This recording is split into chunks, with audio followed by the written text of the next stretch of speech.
ETF index mutual funds నేర్చుకుని stock మార్కెట్లో రాణించాలనుకుంటున్నారా? వెంటనే ఈ నెంబర్కి కాల్ చేయండి. నమస్తే రమ్మగారు. నమస్తే జయ. రమ్మగారు, ఏదైనా ఒక సిరీస్ స్టార్ట్ చేద్దామండి. అడపా చిరంజీవి గారిది వేగు చుక్క. ఓకే. ఆయన 10 కథలు చెప్పాం మనం. అవునవును. ఇది 11ది. ఆయన గాలి బంగ్లా అని ఒక సస్పెన్స్ పుస్తకం పంపించారు నాకు. గాలి బంగ్లా. కానీ దాన్ని చెప్పడానికి ముందు వెనక ఆడి ఆడి నేను సస్పెన్స్ మెయింటైన్ చేయలేనేమోనని చెప్పట్లేదు.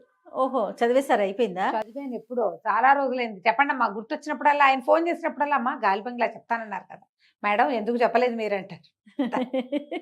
ఇది ఈ వేగు చుక్క లాస్ట్ ఇయర్ 25లో జూన్ జూలైలలో స్వాతిలో వచ్చింది. 16 వారాలు ఏమో సీరియల్. ₹1,00,000 బహుమతి వచ్చిందట ఆ కథకి. అబ్బా. అది బుక్గా ప్రింట్ చేయాల, సీరియల్గా వచ్చింది. అది మీరు చెప్పండి అన్నారు. అయితే ఆయన ఈ స్వాతి పత్రిక గురించి 2 మాటలు, మంచి మాటలు చెప్పాలమ్మా మీరు అన్నారు. కరోనా టైంలో చాలా పత్రికలు మూసేశారు, అప్పుడు అసలు చేయలేకపోయారు కదా. స్వాతి మాత్రం మూతపడలేదట. వేమూరు బలరాం గారు దాని ఎడిటర్గా ఉన్నారు కదా, ఆయన చాలా శ్రద్ధగా జాగ్రత్తగా ఈ సాహితీ అభిమానులని, రైటర్లని, మరి రచయితల్ని ప్రోత్సహించడం పత్రికలు అవే కదా. ఇదివరకు ఎన్ని ఉండేవి, ఇప్పుడు ఎక్కువ లేవు కదా. అవునవును. ఇప్పుడు అన్ని ఆన్లైన్ పత్రికలు వచ్చేసినాయి. కానీ ఇది మాత్రం స్వాతి స్వపరివార పత్రిక మాత్రం చక్కగా నడుస్తూనే ఉంది. ఇంటాక్ట్గా అమౌంట్ కూడా పంపించేస్తారు, చాలా శ్రద్ధగా పంపించేస్తారు. ఏదైనా కథ పంపిస్తే కావాలి అని అడిగి వెంటనే వాళ్ళు ఏదైనా పోటీలు పెడితే ఆ పోటీల్లో బహుమతి చెంది వచ్చిన కథలకి వెంటనే బహుమతి అమౌంట్ వచ్చేస్తుంది. కథ వేయటం కూడా స్టార్ట్ చేసేస్తారు. వారు చాలా సహృదయులని, వారి గురించి 2 మంచి మాటలని మీ మాటల్లో చెప్పండి అమ్మా. ఆయన వల్ల మేము మాలాంటి రైటర్లందరూ ఇప్పటికీ సంతోషంగా ఉన్నాము. లేకపోతే రాసిన కథలు ఎక్కడ వేసుకోవాలో తెలియని స్థితి ఉండేది. మరి చక్కగా ప్రాంప్ట్గా ఇది కూడా పారితోషికము ఇచ్చేస్తారు, శ్రద్ధగా వేస్తారు. పత్రిక మూయకుండా ఉంచటం వల్లే మేము ఇప్పటికీ రైటర్లను రాయగలుగుతున్నాము అని చెప్పారు. గొప్ప విషయం, చాలా మంచి విషయం కదా. తెలియాలిగా అందరికీ. ఎందుకంటే ఇప్పుడు అసలు ఇది వరకు మన చిన్నప్పుడైతే ఎన్ని వచ్చేవి, ఎన్ని పత్రికలు ఉండేవో. అవును కదా. ఇప్పుడు ఇంచుమించు అన్ని పత్రికలు పోయినాయి. ఎప్పుడు ఎవర్ గ్రీన్ గా కనపడుతుంది స్వాతిని. మధుబాబు గారు రాస్తూనే ఉంటారు అందులో. పెద్దవాళ్ళు చాలా మంది రాస్తూనే ఉంటారు. రకరకాలు వస్తుంటాయి కాలమ్స్. కొన్ని చందమామ కథలు అవి కూడా వేస్తున్నట్టున్నారు ఇప్పుడు. మేము కొంచెం తగ్గిపోయింది. ఇది వరకు నేను రెగ్యులర్గా చదివేదాన్ని. ఈ కొన్ని చదవటం కాదు, మన దగ్గర అప్పుడు రోజు పుస్తకం మార్చడానికి ఒక అబ్బాయి వచ్చేవాడు ఎవ్రీడే. విపుల, చతుర అవి కూడా తెచ్చేవాడు. అప్పుడు ఇంకా హాసం అని అవని బోలెడని వచ్చేవి జయ. ప్రభా, జ్యోతి ఎన్ని వచ్చేవో. అదే ఏమీ లేవు. సినిమా పత్రికలు అవి కూడా పోయినాయి. ఇప్పుడు అంతా సోషల్ మీడియానే వ్యాపించి ఉంది. ఇప్పటికీ పుస్తకాలు చదివే వాళ్ళు ఉన్నారంటే ఈ పత్రిక ఒకటి నడుస్తోంది కాబట్టి, ఈ బుక్ చదవాలి, పుస్తకంలోనే చదవాలన్న ఆసక్తి ఉన్న వాళ్ళకి ఇది ప్లస్గా ఉంటుంది. ఇది ఏమిటంటే వేగు చుక్క. కొంచెం మొదటి 1-2 ఎపిసోడ్లలో కొద్దిగా శృంగారపరమైన వ్యవహారంగా కనపడింది కానీ అంతేం లేదు. మిగిలిన కథ అంతా బాగా నడుస్తుంది. ఈ కథ బేస్ అదనమాట. అందుకని మొదటి భాగం కొంచెం సుమారుగా ఉన్నట్టు, అంటే నేను పెద్దగా ఆసక్తికరంగా చదవను కానీ అలాంటివి విషయం చెప్పడానికి ఏముంది, మనం చెప్పచ్చు కదా. ఇప్పుడు ఆ మాటకు వస్తే మన ఇవి కూడా కాశీ మజిలీలు అవి కూడా బోల్డన్ని పెళ్ళిళ్ళు, ఆ ఊరెళ్ళి పెళ్ళి, ఈ ఊరెళ్ళి పెళ్లి చేసుకుంటూ ఉండటమే వాళ్ళ పని. అదే కదా. మనకి విక్రమార్క కథలు కూడా అంతే, ఎన్ని పెళ్లిళ్ళు చేసుకుంటారు. విక్రమార్కుడు మరీ ఘోరం గారు అసలు. ఇది కూడా అలాంటి ఘోరమైన కథే, కానీ బాగుంది. ఓకే, చెప్దాం. ఆయన రాసినట్టు 16 భాగాలు. చెప్పడం వేరు, రాయటం వేరుగా కొన్ని భాగాలు వస్తాయి. మహేంద్ర భూపతి అని ఓ రాజుగారు. ఆయన రాజ్యం పేరు ఏదో ఉంది కానీ నాకు ఇప్పుడు గుర్తు రావట్లేదు. సరే, కాంభోజ రాజ్యం అనుకుందాం, మనం పెడదాం పేరు. ఓకే. సో ఈ కాంభోజ రాజ్యానికి ఈయన మహేంద్ర భూపతి అని రాజు. ఈయన పెద్ద పర్సనాలిటీ, బ్రహ్మాండంగా కనపడడానికి బాగుండేవారు. కథాకాలానికి ఆయనకు 40 సంవత్సరాలు ఉన్నాయి. ఈయనకి 30 మంది భార్యలు ఉన్నారట. బాగానే కరెక్ట్గా విన్నాము. అయితే ఈ 30 మంది భార్యలు ఈయనకి ఏంటంటే, ఆయనకి ఎవరూ చేయలేని పనిని, ఎవరూ అనుభవించనంత సౌఖ్యం, ఎవ్వరికీ రానంత గొప్ప పేరు కావాలని కోరిక. మామూలుగా రాజుగా కూడా ఆయన చండప్రచండుడే. యుద్ధ విద్యలు అవి గట్టిగా వచ్చు. యుద్ధం అంటూ వస్తే తిరగొట్టేస్తాడు ఎవరినైనా. కానీ ఆయనకి స్త్రీ చాపల్యం ఉంది. ఫెమినైజింగ్ క్యారెక్టర్స్ కొన్ని కనపడుతూ ఉంటాయి మనకి. ఈయనకి ఏంటంటే 30 మంది రాణులకి 30 భవనాలు ఉన్నాయట. ఆయన రోజు సాయంకాలం పూట ఆ భవనాల ముందు నడుస్తూ వెళ్తాడు. ఆయన ఎక్కడ ఆగదలుచుకుంటే అక్కడ ఆగుతాడు. అప్పుడు దుందుబులు మోగుతాయట ఆయన బయలుదేరితే. దుందుబి ఆగిందంటే రాజు ఎక్కడో ఆగినట్టే. ఈ రాణుల పరిస్థితి ఎట్లా ఉంటుందంటే, ఈ 30 మంది ఉన్నారు కదా, వీళ్ళు సాయంకాలం అయ్యేసరికి చక్కగా ఆయన రాజుగారు వస్తాడని అలంకరించుకుని వాకిళ్లలో ఎదురు చూడడం. ఆయన ఎక్కడో చోట ఆగి దుందుబి ఆగిపోగానే ఓహో ఆయన ఎక్కడ మన ఇంటికి రాలేదంటే ఇక రానట్టే వీళ్ళు లోపలికి వెళ్ళిపోవటం. కానీ ఈ రాణులు పంజరాల్లో చిలకలుగా ఉన్నారు. ఆయన మొట్టమొదట 2 పెళ్ళిళ్ళే చేసుకున్నాడు. ఆ చేసుకునేటట్టుగా ఆయనకి 25 ఏళ్ళే. ఈ 2 వివాహాల తర్వాత ఏదో ఒక సందర్భంలో ఆయనకి ఇంకో సౌందర్యవతిని ఎవరినైనా చూసేసరికి ఆయనకి ఆమె కూడా కావాలనిపించింది. అప్పుడు ఆయన ఈ రకమైన స్ట్రాటజీ ఐడియా డెవలప్ చేసుకున్నాడు. ఎక్కువ మంది రాణులు కావాలి మనకి, నెలకు 30 రోజులు రోజుకొక భార్యతో సుఖించాలి. అప్పుడు 30 రోజులకి 30 మంది భార్యలు ఉండాల్సిందేనని 30 మంది అమ్మాయిల్ని పట్టుకున్నాడు. ఇవే కాకుండా మళ్ళీ ఊళ్ళో ఎవరైనా సౌందర్యవతులు వాళ్ళు కనపడ్డారంటే వాళ్ళను కూడా ఆయన ఉపయోగిస్తాడు. ఎప్పుడైతే ఈ ఎంతసేపు స్త్రీలు సాయంకాలం వీళ్ళింటికి వెళ్తారా వాళ్ళ ఇంటికి వెళ్తారా ఈ పిచ్చ జనాలకు అర్థమైందో రాజు మీద నమ్మకం అవి పోతాయి. నువ్వు చెండ ప్రచండుడివో ఇంకోటో చండమార్తాండుడివో అంతే. అది ఉండదు. ఈయన ఈ స్త్రీలోలత్వం బయటపడుతుంది. వాళ్ళ మిగిలిన ఐడియాలజీ అంతా పక్కకి పోయి ఈ 3 భార్యలని 4 భార్యలని 30 మంది భార్యలని ఇవే మాట్లాడతారు. ఆయన తాలూకు మిగిలిన అడ్మినిస్ట్రేషన్ అంతా గంగలో కలిసిపోయినట్టే. ఎప్పుడు కూడా స్త్రీ వ్యసనం వల్ల ఇలాంటివి వస్తాయి. మీ ప్రతిభ ఏం కనపడదు ఇంకా దాని ముందు. ఈ రాజు పని కూడా అంతే అయింది. ప్రజల్లో ఆయన పట్ల ఒక రకమైన అసహనము అది డెవలప్ అయింది. ఈ సందట్లో ఇక్కడ ఏం జరిగింది, ఈయనంటే ఈయనకి ఇప్పుడు 40 వచ్చినాయి. ఆ పెళ్లి చేసుకునే మొదటి పెళ్లికి 25 ఏళ్ళకి చేసుకున్నాడు. క్రమంగా 2 3 భావం అయింది. ఒక 6 పెళ్ళిళ్ళ తర్వాత ఆయనకు అర్థమైంది తనకి సంతానం కలగదు అని. సంతానం లేదు, 30 మంది ఆడవాళ్ళు ఉండి పిల్లలు లేరు. అయినా ఈయన ఏమనుకున్నాడు, ఓహో ఇంకేముంది సంతానం కలిగేది ఏం లేదు, ఎంతమందితో స్త్రీలతో కావాలంటే అంతమందితో సుఖించవచ్చు. అలాగని దాన్ని 30కి పెంచాడు. ఈయనకి 40 ఉన్నాయి కానీ ఆఖరి భార్యలు 16, 18, 22, 20 ఏళ్ల వాళ్ళే ఉంటారు. మరి చిన్నపిల్లలనేగా చేసుకుంటారు. 40 ఏళ్ల రాజుగారు 38 ఏళ్ల పెళ్లి కూతుర్ని ఇప్పుడు మనం వెతుక్కున్నట్టుగా 2 ఇయర్స్ గ్యాప్తో చేసుకోరుగా. చిన్నపిల్లలే బాగుంటారు. అంత పెద్ద అయ్యేదాకా పెళ్ళిళ్ళు కాకుండా ఉండేవాళ్ళు కాదు, ఆ కాలము కాదు. ఈయన ఆఖరి భార్యలు ఇంకా ఇంకా చిన్న చిన్న పిల్లలు. ఈ చిన్న పిల్లలు ఈ రాజు ఏంటి రోజు ఒకటి లైన్గా రాడు, అలా నడుస్తూ ఆయనకి ఏ ఊహ వస్తే ఆ ఊహ ఆ ఇంట్లోకి వెళ్తాడు. ఒక్కోసారి ఒక రాణి దగ్గరికి 3 సార్లు 4 సార్లు వెళ్ళింది కూడా, రోజు అక్కడికే వెళ్ళింది కూడా కనపడుతుంది. ఈ మిగిలిన వాళ్ళందరూ భర్త కోసం వేచి ఉండటం, ఆయన రాకపోవటం. ఎంతకాలం దీన్ని చూస్తారు, తోచద్దు. పైగా కుటుంబాలతో రాకపోక అవి ఉంటే ఏదో ఒక రకంగా ఉండునేమో. ఈ వీళ్ళలో ఒక రకమైన ఇన్ఫెర్టిలిటీ డెవలప్ అయిపోయింది ఈ రాణులందరిలో. ఎవరు మగవాడిని లోపలికి తీసుకురావాలి అన్న ఆలోచనలు వచ్చేసి అక్రమ సంబంధాల వైపుకి వెళ్ళిపోయారు వాళ్ళు. రోజు వెయిట్ చేయటం, రోజుల తరబడి భర్త రాకపోవటం. ఇలాంటి పరిస్థితి ఉన్నప్పుడు పాతివ్రత్యం కుదరదు, నడవక బయట నుంచి మగవాళ్ళు లోపలికి వస్తుండేవాళ్ళు. వాళ్ళని తేవడానికి వీళ్ళు ఎన్ని రకాల మార్గాలు అవలంబించేవాళ్ళు. ఈ రాజుగారు దుందుబి మోగింది, సాయంకాలం అయ్యింది, ఎవరింట్లోకి ఆయన వెళ్ళిపోయాడు. ఆయన కోసం వేచి ఉన్న రాణి ఎన్ని రోజుల నుంచో చూస్తోంది. ఆవిడకి పిసుకు పుట్టిపోయింది. ఈ చెలికత్తెకి చెప్పింది. అప్పుడెప్పుడో ఒకసారి ఒక కుర్రాడు ఇక్కడ పనిచేయడానికి వచ్చాడు కదా, వాడిని తీసుకురమ్మంటే చెలికత్తె చాలా తెలివిగా ఏం చేసింది, కోట దాటి అక్కడి నుంచి ఆ కుర్రాన్ని వెంబడి పెట్టుకొచ్చింది. అది ఎట్లా చేసింది, ఆ అబ్బాయికి ఆడవేషం వేసి తీసుకొచ్చింది. 30 మంది రాణులకి తలుపులు బయట అందరూ ముసలి వాళ్ళు, శతాధిక వృద్ధులు, పెద్ద వయసు ఉన్న వాళ్ళు, చిన్న వయసు ఉన్న వాళ్ళు కాదు, వాళ్ళకు ఉండే సైనికులు, ఆ తాళాలు వేయటాలు అవన్నీ 80 ఏళ్ళు 90 ఏళ్ళు 70 ఏళ్ళు బాగా వృద్ధాప్యంలో ఉన్నవాళ్ళు. వాళ్ళు మరి చిన్నపిల్లలు కదా రాణులు, కాబట్టి వీళ్ళు పెద్దవాళ్ళు. కోట గోడల బయట ఉండేవాళ్ళు చెండప్రచండులుగా ఉంటారు. వాళ్ళకి లోపలికి వెళ్ళే అవకాశం లేదు. లోపలికి వెళ్ళే వాళ్ళంతా ముసలి వాళ్ళే. చెలికత్తెలు ఈ ముసలి పరిచారకుల మీదే నడిచేది కథ అంతా. ఈ అమ్మాయి ఏం చేసింది, చెలికత్తె బయటికి వెళ్ళి ఆ కుర్రాడికి ఆడవేషం వేసి లోపలికి తీసుకొస్తే ఈ కోట దగ్గర తలుపులు వేసేవాడు ఉంటాడు కదా, అతను అడిగాడు, ఎవరే ఈ అమ్మాయి అంటే, ఆ అమ్మగారు తీసుకురమ్మన్నారు, లావణ్యమ్మ గారు పువ్వులు అల్లడానికి మనిషి కావాలన్నారు, ఆవిడకి పువ్వులు సరదా, మందిరం అంతా అలంకరిస్తారట సాయంత్రాలు, ఇలాంటి మాటలు చెప్పి కుర్రవాడిని లోపల తీసుకుపోయాడు. వాడు ఆడవేషంలో ఉన్నాడు. వాడిని తీసుకెళ్ళి రాణిగారి విలాస మందిరంలో పెట్టి రాణికి చెప్పింది, నువ్వు హాయిగా సంతోషంగా గడపచ్చు, నీ విలాస మందిరంలో నీకోసం ఒక కుర్రాన్ని తీసుకొచ్చాను అని. ఈ అమ్మాయి లోపలికి వెళ్ళిపోయింది. ఎప్పుడైతే రాజుగారు ఇంకో భార్యతోటి ఉన్నాడో ఒక భార్యతోటి ఉంటే ఇంకొక భార్య ఎవరో కుర్రవాడితోటి వెనకాల మందిరాల్లో ఉన్నది. తెల్లవారుజాముకి ఇది బయటపడిపోయింది. బయటపడిపోతే రాణి ఆ బయట నుంచి ఆడవేషంలో వచ్చినటువంటి కుర్రవాడు వెంబడి బయటకు తీసుకొచ్చిన చెలికత్తె, ముగ్గురికి శిక్షలు పడ్డాయి. రాణిది అబ్బాయిది తలలు వేళ్లాడు కట్టారు కోటగోడకి, చెలికత్తెకి ఊరి శిక్ష వేశారు. మరి దానివల్ల కదా ఇది జరిగింది. ఇట్లా బయటపడుతూనే ఉన్నాయి. ముగ్గురు రాణులు మోక్షం పొందారు. అయినా కూడా ఊరుకోవాలని లేదు వీళ్ళకి, మిగిలిన వాళ్ళకి. కొన్ని రోజులు భయం, కొన్ని రోజులే భయం వేస్తుంది జయ.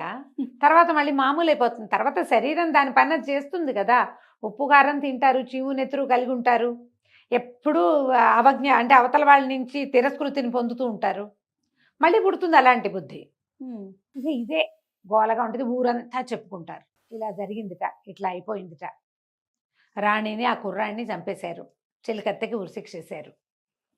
ఏమిటి ఈ పనులు? ఇంతమంది రాణులు ఏమిటి ఈ గోల ఏమిటి? ఈ ఆడపిల్లల్ని ఇచ్చేయటం ఏమిటి? వాళ్ళు ఎవరి ఇంటికో ఎవరు ఒక పెదరాయుడు గారి కుమార్తెను చూసి అమ్మాయి వాళ్ళు ఒప్పుకోకపోతే ఆ పిల్లని చంపించేసి భయపెట్టి నానా గందరగోళము చేసి పెళ్ళిళ్ళు చేసి అమ్మాయిని చెప్తే కానీ కుదరని స్థితి కల్పించి, పోనీ నువ్వు వాళ్ళతోటి ఉండగలవా అంటే మనిషివి కదా, నువ్వు మనిషివి కదా.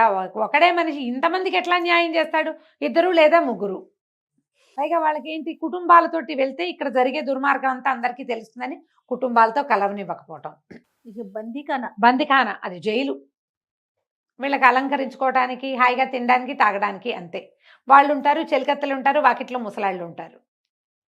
వస్తే రాజు వస్తాడు, రాకపోతే రానట్టే. బాగుంది. ఈ జీవితాలు ఎట్లా బాగుంటాయి? ఏ పంజరంలో ఉన్న చిలకైనా పారిపోవాలనిపిస్తుంది. మనుషులైనా అంతే కదా. ఈ ఊళ్ళో వాళ్ళంతా వింత వింతగా చెప్పుకుంటారు. ఏమిటి ఈ రాజు పద్ధతి ఏమిటి? ఎవడో ఒకడు రావాలి వీడికి బుద్ధి చెప్పేవాడు. ఏముంది, ఎవరో కుర్రాళ్ళు లోపలికి వెళ్తూనే ఉన్నారు, వాడు చచ్చిపోతున్నాడు, ఎవరి కోసం వెళ్ళాడో ఆవిడ చచ్చిపోతుంది, ఎవరిని తీసుకెళ్ళిందో దాన్ని చంపేస్తారు. ఇన్ని చావులు, ఎంతమందిని చంపుతాడు? అసలు ఈ పనే పొరపాటు. ఈ తప్పు, ఇదే తప్పు. పోనీ వంశాభివృద్ధి ఉందంటే అది ఎలాగూ సున్నా. ఈ రాజు ఉండకుండా పోవాలి. ఈ రాజుని ఎట్ట తప్పించుకుంటానరా దేవుడా అనుకునేవాళ్ళు ప్రజలు. ఇప్పుడు రాజుగారి దారిని ఆయన లోపల ఏం మలగుంతాలు పడతాడో ఎవ్వడికి తెలియదు. ప్రజలకు ఏం కావాలమ్మా? వేళకి తిండి తిప్పలు, రాజ్యంలో పంటలు పండటం, మంచి పరిపాలన, నీళ్లు సుపరిపాలన. అంటే నీళ్లు వ్యవస్థ అది బాగుండాలి. వ్యవస్థని మించి రాజుగారి తాలూకు దుర్వ్యసనమే బయటపడుతోంది. వ్యవస్థ ఉన్నా రాజుగారి దుర్వ్యవసాయం ప్రజలకి నచ్చదు, కంటగింపుగా ఉంటుంది. వ్యవస్థ ఏదో నడుస్తోంది, వ్యవస్థ కంటే ఎక్కువగా ఈ దురవస్థే నడుస్తోంది. పాపం విసిగిపోయి ఉంటున్నారు వాళ్ళు. ఎప్పుడో ఒకప్పుడు ఎవడో రావాలి, వచ్చి ఈ రాజు పీచమణిచి ఈ రాజును దింపేసేయాలి ముందు. అసలు ఈ ఆడవాళ్ళ వ్యవహారం ఇంత ఉండకూడదు. ఇది గోళలు నడుస్తూ ఉండేవి. అయితే ఈ రాణుల్లో మాళవిక అని ఒక ఆవిడ. ఆ మాళవిక ఒక 16-17 సంవత్సరాల చిన్నది. ఈ అమ్మాయి ఒక వ్యాపారస్తుడి కుమార్తె. దీనికి ఇంకొక వజ్రాల వ్యాపారస్తుడి కుమారుడితోటి వివాహం కుదిర్చారు. వివాహం కుదిర్చాక వివాహం అన్ని వ్యవస్థ అయ్యాక అన్ని ఏర్పాట్లు అయిన తర్వాత రాజుగారు ఈ పిల్లని చూశాడు. చూసి మీ పిల్లని మాకు ఇవ్వమంటే ఈయన సంగతి తెలుసుగా, ఆయన ఒప్పుకోకపోతే సైనికులు వెళ్ళి బెదిరించి చచ్చినట్టు పెళ్లి చేయవలసిన స్థితి కల్పించి మాళవికను తెచ్చాడు. ఈ పిల్ల ముందు నుంచి ఆ ఇంట్లో అందరితో బాగా ఉండేది, దిక్కు దివాణం లేకుండా ఉంది. ఒక స్నేహితురాలు ఉంది, ఒక చెలికత్తె, మాలతి పేరు బహుశా. వీళ్ళు ఇద్దరు బాగా స్నేహంగా ఉండేవాళ్ళు. అమ్మ నాన్నని చూడాలనుందని ఏడుస్తూ ఉండేది. అయితే ఈ అమ్మాయి ఏమంది, మాలతి అయితే ఒక ఉత్తరం రాయి జాగ్రత్తగా, ప్లాన్డ్గా, నేను మీ ఊరు తీసుకెళ్తా. సరే బాగా ఆలోచించి దేంట్లో రాయాలి, ఉత్తరం ఎలా రాయాలి, పైగా ఏదైనా ఉత్తరాలు అవి బయటపడినా చంపేస్తాడు రాజు. అదే కదా, రాజు ఊరుకోడు. సరే ఒక ఉత్తరం రాసి ఆ ఉత్తరాన్ని సన్నగా చుట్టి ఈ మాలతి జడలో పెట్టి అల్లింది. జడ ఊడదీస్తే కానీ ఉత్తరం కనపడదనమాట. ఆ ఉత్తరం పుచ్చుకుని మాలతి వెళ్ళింది. ఈ లోపల రాజుగారు మంత్రి గారు మాటలకి కూర్చున్నారు. రాజుగారు వాళ్ళ మంత్రి మహేంద్ర భూపతి తన మంత్రిని పిలిచారు. ఈయన తరతరాలుగా ఇక్కడ మంత్రిత్వం నెరవేరుస్తున్న కుటుంబం వాడే. రాజు కంటే వయోవృద్ధుడు, కొంచెం పెద్దవాడు ఆయన. ఈ మహేంద్ర భూపతిని చిన్నతనం నుంచి చూస్తున్నాడు. రాజు ఆలోచనల్లో ఉన్నటువంటి ఈ అవకతవక విధానము, ఈ స్త్రీ వ్యసనము, అక్కడ అవతల జరుగుతున్నటువంటి ఈయన నిరాదరణ వల్ల, లేకపోతే ఈయన ధూర్తత్వం వల్ల అవతల జరుగుతున్నటువంటి అనవసరమైన వ్యవహారాలు, మంత్రికి స్పష్టంగానే తెలుసు. అయితే మాట్లాడుకున్నారు కూర్చుని. ఈయన ఏం చేశాడు, ముందు 3 రాణుల్ని చంపించాడు. 3 బదులు మళ్ళీ 3 పెళ్ళిళ్ళు చేసుకున్నాడు. ఓహో, మళ్ళీ ఫిల్ మరి చేసేస్తున్నాడు. 30 పూర్తి కావాలి. 30 తర్వాత ఇప్పుడు ఒక అమ్మాయిని చెలికత్తె ఆడవేషం వేసి తీసుకొచ్చింది కుర్రండి. ఆ అమ్మాయి ప్లేస్లో ఇంకొక రాణిని వెతుక్కుంటున్నారు ఇప్పుడు. ఆ రాణిని చంపేశారు, లావణ్య ఆవిడ పేరు. ఆవిడ కోసమని ఆ ప్లేస్ ఫిల్ చేయడానికి మళ్ళీ యువతుల వేట. ఊళ్ళో ఎలా ఉందంటే అసలు ఆడపిల్లల్ని బయట కనపడినివ్వకూడదు, ఏ ఫంక్షన్లలోనే కనపడినివ్వకూడదు, ఇలాంటి పరిస్థితి వచ్చింది. అయితే మంత్రి గారిని పిలిచి, ఏమిటి ఈ పరిస్థితిని ఎట్లా అడ్డుకట్టాలి అంటే, మీరు ఊరికే అనుమానపడుతున్నారు, అలాంటిది ఏమి ఉండదు, మన వాళ్ళంతా మంచివాళ్లే ఆహా, రాణుల్ని ఎలా జాగ్రత్తగా కాపాడుకోవాలని అని అడుగుతున్నాడు. ఇప్పుడు పరిస్థితులు వీళ్ళు ఇలాంటి దానికి పాల్పడితే ప్రజల్లో మనకేం గౌరవం ఉంటుంది? ఓకే, రాజుగారి భార్య మంచిది కాదని చెప్పుకుంటే అవమానం కాదు మరి ఎట్లా దీన్ని కట్టడి చేయటం, ఎలా ఈ పరిస్థితిని అరికట్టడం ఈయన లోపల ఉంది మంత్రి గారికి. నీ విధానమే తప్పు, ఇది చేయాల్సిన పని కాదు. కానీ ఆ మాట పైకంటే రాజు ఒప్పుతాడా? చేసేసుకున్న పెళ్ళిళ్ళకి ప్రతిక్రియ ఏం చేస్తారు ఇప్పుడు? అదే కదా. ఆ అమ్మాయి పోయింది, పోని ఊరుకోవచ్చుగా, మళ్ళీ పెళ్లి ప్రయత్నంలో పడ్డాడు అని 30 కావాలని ఆయన లెక్క. శాశ్వతంగా తన పేరు చరిత్రలో నిలబెట్టుకోవాలని అడిగితే ఈయన అన్నాడు మంత్రి, అలాంటిది ఏం లేదండి, ఏదో ఒకటి జరిగింది అంతేగాని ఇలా ఈ ఒకటి జరగడం ఏంటి, అంతకుముందు 3 చంపించాం, 3 పోయారు, ఇప్పుడు మళ్ళీ ఒకటి పోయింది లేటెస్ట్గా. మీరు అట్లా ఎట్లా చెప్తారు? అలా చెప్తామంటే మనం ఉత్తమ కుటుంబాల కన్యలనే తెచ్చుకున్నాము, పర్వాలేదంటే రాజు లేచి నిలబడి మంత్రి గారు కూర్చుంటే ఆయన వెనక్కి వెళ్ళి ఒడ్లోంచి కత్తి తీసి పిడిబాకు మంత్రి గారి మెడకి పెట్టాడు. ఇదంతా సరిగ్గానే ఉందంటారా అంటే, అక్షరాల మన పరిస్థితులు సరిగ్గానే ఉన్నాయి, మొత్తం మన రాణులందరూ దుర్మార్గులు, ఇది ఒకటి జరిగితే అందరికీ ఇలాంటివే ఉన్నాయని మనం ఎలా అంటాం? అట్లా అనడానికి వీల్లేదు, అలా ఉండదు అంటే, నేను ఇప్పుడు మిమ్మల్ని పీక ఉత్తరించేస్తానండి. ఉత్తరించండి ప్రభు, ఎందుకంటే అసలు రాచ కొలువంటేనే కత్తి మీద సాము, రాజుగారి దగ్గర ఉండటం అంటేనే కత్తి మీద సాము. ఇన్నేళ్ళు బతికాం, ఇప్పుడు మీకు నచ్చలేదు తీసేస్తారు, దానికి సిద్ధపడే రాచ కొలువుకి దిగాలి, అది ముందే నిశ్చితం. మా ముందు తరాల్లో కానీ మీ ముందు తరాలు కానీ ఇలాంటిది జరగల, అంతకుముందు ఎప్పుడైనా జరిగితే జరుగుండదు, ఇవాళ జరిగితే చేయగలిగేదేం లేదు, నేను సిద్ధం, మీ సేవలో ఉన్నాను అనేసరికి కత్తి తీసేశాడు ఆయన. చంపేద్దాం అనుకున్నాడు మంత్రిని. మంత్రి గారి మాటల్లో వెనకాల వినపడుతున్నది ఏమిటి? మన రాణులందరూ మంచివాళ్ళంటే నువ్వే వాళ్ళకి ఆ పరిస్థితిని కల్పిస్తున్నావు అన్నది అండర్ కరెంట్. స్వతహాగా వాళ్ళంతా మంచివాళ్లే అంటే ఏమిటి అర్థం? ఇవాళ వీళ్ళు చెడిపోయారంటే దానికి కారణం నువ్వే, అక్షరాల నువ్వనే. ఆయన అంటల్లా, కత్తి తీసి ఎదురుగుండా నుంచున్నాడు. నేను మిమ్మల్ని చంపేస్తానని మీకు భయం కలగట్లేదు. భయానికి ఏముంది ప్రభు, నేను సిద్ధంగా ఉన్నా అంటే, మన రాణులందరూ మంచివాళ్ళు అంటారని, మంచివాళ్లే, మీరేం చేయొచ్చు? వేగుల్ని ఆల్రెడీ ఈయన ఏం చేశాడు, వేగుల వాళ్ళని పెట్టాడు. తన సొంత ఇంటి మీద, తన సొంత అంతఃపురం మీద వేగుల వాళ్ళు. ఏ నగరుకి, ఏ కోటకి, అదే ఏ భవంతికి ఎవరు వస్తున్నారు, ఎవరు వెళ్తున్నారు, ఎవరెవరు ఏ సమయాల్లో ఏం చేస్తున్నారు, ఏ రాణి యొక్క కార్యకలాపం ఏమిటి అనేది వేగుల వాళ్ళు చూస్తుంటే ఇక ఆడవాళ్ళకి రక్షణ ఏముంది? వాళ్ళు అదేదో చేస్తారని వీళ్ళు ఈ పని చేస్తుంటే నిరంతరాయంగా వేగులే చూస్తుంటారు మన ఇంట్లో ఆడవాళ్ళని. వేగుల వాళ్ళు ఊళ్ళో కూడా ఏం ప్రచారం జరుగుతుందో తెలియాలి. ఊర్లో నుంచి ఏ కుర్రవాళ్ళు, ఈ బిల్డింగుల్లో పనులు ఉంటాయి, తోటమాలీలు వస్తారు దులపడానికి, కడగడానికి, పైన పనులు చేయడానికి, ఏ తేనెపట్లో పడితే వాటిని తీయటానికి, ఫలవృక్షాలు ఉంటే వాటిలో కోయడానికి, ఇవి అందరూ ఈ అంతఃపురంలో ఉన్న ఆడపిల్లలు లేదా ముసలి బొగ్గులుగా ఉన్న తాళాలు తీసేవాళ్ళు, పరిచారకులు చేయలేరు కదా. ఆ పనులకి యంగ్స్టర్స్ కావాలి. వాడు ఎవడైనా లోపలికి వస్తే ఏ రాణి కన్ను ఏ కుర్రాడి మీద ఉందో, ఎంత కాపలా, ఈ కష్టమంతా పడాల్సి వస్తుంది. సరే మంత్రి గారు అన్నాడు, అట్లా కాదండి, వేగుల్ని ఎలాగూ పెట్టారు, ఊరంతా అసహ్యంగా చెప్పుకుంటున్నారు, రాణులకి దేవాలయాలకి వెళ్ళే వెసులుబాటైనా ఇవ్వండి. ఇట్లా పంజరంలో బందీలను చేశాడు కదా వాళ్ళకి ఏ ఫ్రీడము లేదు. దేవాలయానికి వెళ్తే కొంచెం దేవుడు దయము భక్తి వస్తుందనుకో, ఏదైనా ఇతరత్ర ఐడియాలజీ తగ్గిపోతుంది. దేవాలయంలో ఓ పూజలని, ఓ చదువుకోవటమని, ఓ సహస్రనామాలని, పారాయణలని, భగవత్ వ్యాసంగం ఉంటుంది కదా, ఆ వ్యాసంగం వల్ల ఇతరత్ర ఆలోచనలు కొంచెం తగ్గుముఖం పడతాయి, దేవాలయాలకి వెళ్ళనివ్వండి అంటే దీనివల్ల ఏమైనా పరిస్థితి మెరుగవుతుందంటారా అని అడిగారు. అవకాశం ఉందన్నాడు మంత్రి. రాజు అన్నాడు, ఒకవేళ దీనివల్ల ఏదైనా సమస్య వస్తే అప్పుడు నేను మిమ్మల్ని సంహరించే పని అప్పుడు చేస్తాను. సంహరించడం అయితే సంహరించడం. వాళ్ళు ఏమైనా చేస్తే ఈయన మంచి వాళ్ళని చెప్పాడు, నువ్వు చెప్పావుగా మంచి అని అంటాడనమాట. సరే, ఇప్పుడు ఈ రాణివాసంలో ఏవో కొన్ని ఏర్పాట్లు మారుద్దాం అనుకున్నారు. ఈ ఊళ్ళో వేగులు వాళ్ళు తిరగటం ఇవన్నీ గోలలు. మాళవిక అనే మహారాణి ఏం చేసింది, మాలతి అనే తన చెలికత్తెకి తల్లిదండ్రుల కోసం ఆ అమ్మాయినే రాజుగారు ఏం చేశాడు, ఈ వజ్రాల వ్యాపారస్తుడి కుమార్తె, అవును. శ్రీపురమో ఏదో వాళ్ళది, అక్కడికి వెళ్ళాలి. ఈ అమ్మాయి ఏం చేస్తుంటే ఈ దండ ఈ ఉత్తరాన్ని సన్నగా చుట్టి జడలో మాలతి జడలో వేసేసి పంపించింది. మాలతి పురుష వేషం ధరించి ఆడవాళ్ళ బట్టలు కాకుండా మగవాళ్ళ లాంటి బట్టలు వేసుకుని ఒక గుర్రం తీసుకుని ప్రయాణం మొదలుపెట్టింది. ఏదో పని మీద వెళ్తున్నానని చెప్పింది. ఇక్కడ వాళ్ళు ఎవరు అడగల. మాలతిని అసలు రాజుగారి కంట పండే వల్ల, మాలతి చాలా అందగత్తె. ఈ మాళవిక కంటే ఇది తెలిసిందిగా, ఈయన మందమైన ఆడవాళ్ళని చూస్తే వదిలిపెట్టాడని. రాజుగారు వచ్చే సమయానికి ఆ పిల్లని ఉంచనిచ్చేది కాదు. ఇద్దరు అక్కా చెల్లిలాగా చాలా స్నేహంగా ఉంటాడు, ఒకే వయసు వాళ్ళు.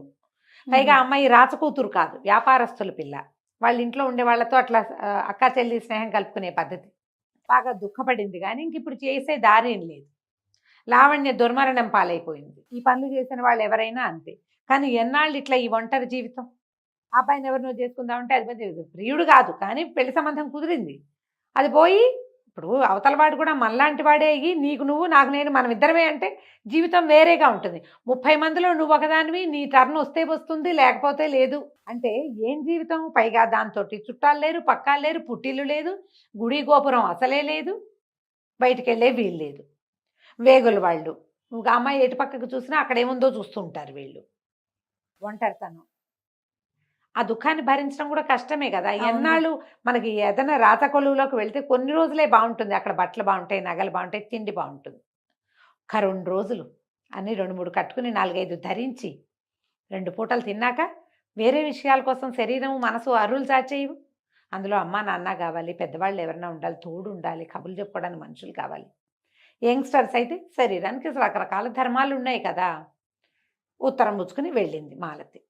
ఈ వెళ్ళేసరికి ఆ అమ్మాయి ఊరు దాటేసింది.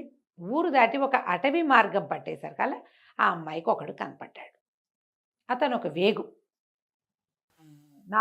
మల్లుడు అలాంటి పేరున్నవాడు. గుర్తుపట్టేశాడు, ఈ అమ్మాయి మగవేషం వేసుకున్నా. ఎక్కడికి వెళ్తున్నావు ఏమిటని ప్రశ్నించాడు. ప్రశ్నిస్తే అమ్మాయి కాస్త తత్తర్లాడింది, కానీ మా చుట్టాలు శ్రీపురం వెళ్తున్నాను, వాళ్ళ ఇంటికి, వాళ్ళకి కాకుండా వేరే ఊరు పేరు చెప్పింది.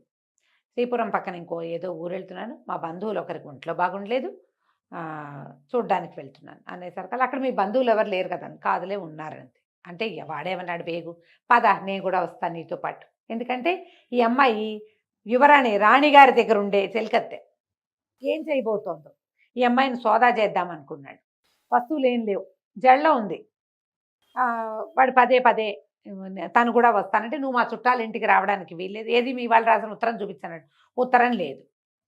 వెంటనే వాడేమన్నాడు, అయితే సరే బాగానే, నువ్వు నాతో గడుపు, నేను నిన్ను వెళ్ళనిస్తాను, లేకపోతే నేను నీ వెనకాల రావాల్సిందే, నీ అంతేమిటో చూసి రాజుగారికి అప్పచెప్పాల్సిందే. ఏం చేస్తుంది ఆడపిల్ల? ఏమనుకుంది, సరే ఎలాగూ నేను మాళవిక కోసం నా ప్రాణాలు ఇవ్వడానికైనా సిద్ధపడే బయలుదేరా, సరే ఆ శరీరం ఏదో వీడికి ఇచ్చేద్దామని ఒప్పుకుంది. సరేనని అబ్బాయి వాడు ఆ నాగమల్లుడు అనేవాడు దగ్గరకు వచ్చి ఒంటి మీద చెయ్యేసేసరికి వాళ్ళ వెనక నుంచి ఒక పురుష స్వరం వినపడింది. పరాయి ఆడపిల్ల ఒంటి మీద చెయ్యేసిన సిగ్గులేదా నీకు? వెనక్కి తిరిగితే ఒక ఆజానుబాహువైన ఒక యువకుడు గుర్రంతో దిగి నిలబడి ఉన్నాడు. నీకెందుకు, నీ దారిన పొమ్మన్నాడు ఈ వేగువాడు అనేసరికి అబ్బాయి ఒప్పుకోలేదు. ఇది అడవా, రాజ్యమా, ఏమిటి, ఎవరు లేకపోతే నీవు ఇష్టం వచ్చినట్టు చేస్తావు. ఒక వారాయి స్త్రీని ఆమెను బెదిరించి ఆమె శీలాన్ని దోచుకోవడానికి ప్రయత్నం చేస్తున్నావు, చూస్తూ నేను ఊరుకోను, నాతో తలపడి తర్వాత ఆమెతో తలపడదు కానీ ముందు అనేసరికి నువ్వు అంత మగాడివా అన్నాడు. వాడు ఊరుకోలేదు. వాడు నేను రాజుగారి వేగుని, నాకు చాలా శక్తులు ఉన్నాయని నమ్ముతారు. చాలామందికి మనుషులకి వాళ్ళ సొంత శక్తి కంటే తమ ఉద్యోగపు పవర్ మీద చాలా నమ్మకం ఉంటుంది. ఈ యువతల వాడు చూస్తే ఇవి కుర్రాడుగా ఉన్నాడు, మంచి ఎత్తరి మనిషి, బాగా దృఢంగా కనపడుతున్నాడు. పైగా ఎవరైనా వెనక నుంచి ఎంత మాటైనా అనగలిగాడంటే వాడికి ఏదో తెంపర్తనం ఉంది. వీడికి ఏంటంటే అధికారమైన బలం ఉంది కాబట్టి ఈ అమ్మాయి ఎలాగో మా వంటింటి కుందేలు, ఇది ఎక్కడికి పోదు. రేపొద్దున ఇక్కడ ఏదైనా తేడా వచ్చినా వీడు పోయి మళ్ళీ నగరానికి వచ్చి ఈ పిల్లని నేను ఆ దారికి వెళ్తుంటే చూశానంటే దీన్ని పట్టేస్తారు వాళ్ళు. కత్తి దూసాడు. అవతల అబ్బాయి ఊరుకోలే. ఆ కుర్రాడు కూడా రాజపురుషుడిలాగా ఉన్నాడు. కత్తి తీశాడు. నేను చాలా బలశాలని నమ్మే నాగవల్లుడు కాసేపట్లో కిందెట్టు మీదెట్టు అయిపోయాడు. వల్ల కాల దెబ్బలు తగిలేసినాయి గట్టిగా. ఇక పారిపోయాడు. అక్కడి నుంచి పరిగెత్తుకుంటూ వెళ్ళిపోయాడు. అతను కత్తి వరలో పెట్టుకుని, ఈ అమ్మాయి కూడా బెదిరింది. ఏం చెయ్యాలో తెలియలా. ఇప్పుడు వెళ్ళిపోవాలో వద్దో తెలియటల్లా. తను నాగమల్లుడికి దొరికేసింది. ఇప్పుడు వాడు మరణించకుండా ఉంటే వాడు రేపు పొద్దున ప్రమాదకారే. ఇప్పుడు ఎదుర్కొంటా ఉన్నవాడు ఎవరో కూడా తెలియదు. ముందున్నవాడైతే నేను గుర్తుపెట్టా, వీడు ఎవడో తెలియదు. నిలబడి నేను దండం పెట్టింది. బాబు సమయానికి కాపాడారు, మీరు ఎవరండి ఏమిటండి అంటే అతను ఆ పక్క రాజ్యానికి యువరాజు. పక్క రాజ్యం రాజుగారు, పక్క రాజ్యం మాదన్నాడు. రాజుగారు చాలా గొప్పవారు, ఆయన చాలా అద్భుతమైన వాడు అనేసరికి నేను ఆ రాజుగారి కుమారుణ్ణి, నా పేరు శశికాంతుడు, నేను నా స్నేహితుడు చిత్రవ్రతుడు అనేవాళ్ళు మేమిద్దరం కలిసి అడవిలోకి వచ్చాము. అతను కొంచెం విశ్రాంతి తీసుకుంటుంటే చుట్టుపక్కల ఏమున్నాయో చూడడానికి వస్తుంటే వీడు కనపడ్డాడు నాకు. నువ్వు ఆపదలో ఉన్నావని నేను రక్షించడానికి వచ్చాను, నువ్వెవరు ఏమిటి అని అడిగితే నా పేరు మాలతని, మరి నేను రాణిగారి చెలికత్తెనని చెప్పేసరికల్లా అన్నాడు, మీ రాజ్యంలో ఉన్న విచిత్రమైన పరిస్థితులను వింటూనే ఉన్నాము, ఎవరైనా కాపాడాలి ప్రభు మమ్మల్ని, తప్పకుండా మిమ్మల్ని సేవించే అవకాశం కావాలని కోరుకుంటున్నాను. ఇవాళ నా మాన ప్రాణాలు రక్షించారు మీరు, మీకు ఎన్నో కృతజ్ఞతలని పదే ఆయనకి దండాలు పెట్టి, ఒక సత్రం వీళ్ళు ఈ అమ్మాయి ఉండేది ఆయనకి, అంటే ఎవరినైనా కలుసుకోవటానికి కోసం పెట్టుకున్న ప్లేస్, అక్కడికి ఎట్లా రావాలో, అక్కడికి వచ్చినప్పుడు తనకు ఎట్లా కబురు చేయాలో అతనికి వివరంగా చెప్పి, ఊర్లో గనక వస్తే, మా రాజ్యంలోకి వస్తే నన్ను కలుసుకోండి తప్పకుండా, నేను మీకు ఏది కావాలన్నా చేయించి పెడతాను అని చెప్పి అతనికి చెప్పింది. మంచి పొడగరి, చాలా చక్కగా ఉన్నాడు, ముందు సంస్కారిగా కనపడుతున్నాడు. ఈ అమ్మాయి ఏం చేసింది, ఆయనకి వెళ్ళొస్తానని చెప్పి గుర్రం ఎక్కి తన దారిని తను శ్రీపురానికి వెళ్ళిపోయింది. అక్కడ మాళవిక తల్లిదండ్రుల్ని కలుసుకుని తన జడలో ఉన్న ఉత్తరాన్ని, జడ ముడి విడతీంచి, తనది విప్పుకోలేదు, ఎవరైనా విప్పాలి, అట్లా అల్లబడింది ఆ జడ. విప్పించి అందులో ఉన్న ఉత్తరంలో ఉన్న విషయాలన్నీ వాళ్ళు తెలుసుకున్నారు. ఈ రాజుగారి పద్ధతి, అక్కడ జరుగుతున్న అరాచకము, ఇతర రాణులతో వస్తున్నటువంటి రకరకాల ఇలాంటివి, ఇవే పూర్తి వివరంగా ఉన్నాయి.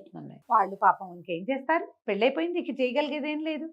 ఎంతో దుఃఖించారు. మేము బాగానే ఉన్నామని చెప్పారు.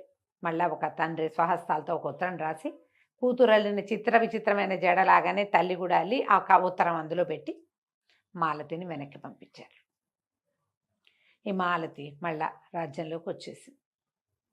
గుర్రం వేసుకుని వచ్చి ఈ రాణిగారిని కలుసుకున్నాక సరే ఇద్దరు ఒకళ్ళనొకళ్ళు కావలించుకుని కసుకి, అమ్మ నాన్నని చూసి వచ్చింది కదా, నువ్వెంతో సహాయం చేసావు, నీ వల్ల మా అమ్మ నాన్నలు నువ్వే వెళ్ళి, నువ్వు చూస్తే నేను చూసినట్టే ఉంది నాకు అంటే, సరే వెళ్ళేటప్పుడు చాలా ప్రమాదం ఎదురైందమ్మా, ఇట్లా వాడు ఒకడు అడ్డం పడ్డాడు, వేగులు వాడు, మన పక్క రాజ్యపు యువరాజు శశికాంతుడట ఆయన పేరు, ఆయన రక్షించాడంటే ఆయన తీసుకురాపోయావా అంతే, తీసుకురా వచ్చే వెసులుబాటు లేదు, ఆయన ఏదో దీని మీద వచ్చేట పని మీద అడవిలో ఏదో చూస్తున్నామన్నారు, నేను కానీ ఆయనకి ఎట్లా రావాలో చెప్పాను, వస్తే చూద్దాం అని చెప్పుకున్నారు. ఉత్తరం చూసుకుని సంతోషించింది అమ్మడు.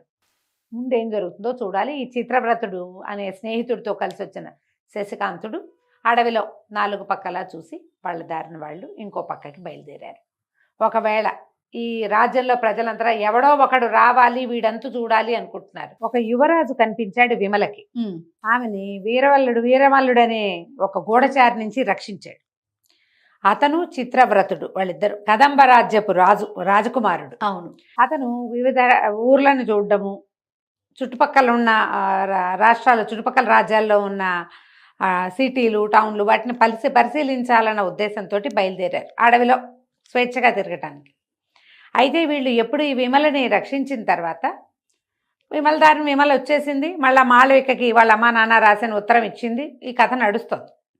ఆ రోజు ఏమైందంటే, ఈ శశికాంతుడు చిత్రవ్రతుడు వాళ్ళు అడవిలో నడుస్తుంటే, చిత్రవ్రతుడు అంత ధైర్యస్తుడు కాదు, కొంచెం పిరికివాడు కూడా, కానీ పరమసాహసైన రాజకుమారుడితో పాటు వెళ్తే ఏదో కొంచెం మనకు కూడా వస్తుంది కదా అని ఏదో కత్తి కటారు పెట్టుకున్నాడు, కానీ అంత జోరైన వాడు కాదు. వీళ్ళిద్దరూ నడుస్తున్నారు. దూరంగా వాళ్ళకి ఒక 3 అమ్మాయిలు కనపడ్డారు. కరవా పల్లెటూరు వాళ్ళుగా ఉన్నారు. ఒక అమ్మాయి చాలా అందంగా ఉంది. ఇద్దరు పర్వాలేదు పిల్లలు, వయసులో ఉన్న ఆడపిల్లలు ఇట్లా చేతులు దగ్గర పెట్టుకుని భయపడుతున్నట్టున్నారు. ఇతను గబుక ఏదో అనబోయాడు. ఈ శశికాంతుడు నోరు మూసేశాడు. ఆగని. ఎందుకంటే ఈ ముగ్గురు పిల్లలకి ఎదురుగుండా ఒక సింహం నిలబడి ఉంది. అది నిశ్శబ్దంగా చూస్తుంది. వీళ్ళు ఏదైనా మాట్లాడితే అది అటు దూకుతుందో ఇటు దూకుతుందో. ఏమన్నాడు, నీ చెట్లు అవి ఎక్కడం వచ్చా అంటే నాకు ఎక్కడం వచ్చు, సింహం ఎదురుకుండా కనపడుతోంది అనేసరికి ఏదో ఒకటి చెయ్యి, ప్రయత్నం చేయమన్నాడు. ఈ చిత్రవ్రతుడు పరిగెత్తుకుంటూ ఉడతలాగా వెళ్ళి చెట్టెక్కేసాడు. సో మగపిల్లాడు పంచగించ ఉండి సులువుగా ఎక్కగలుగుతారు.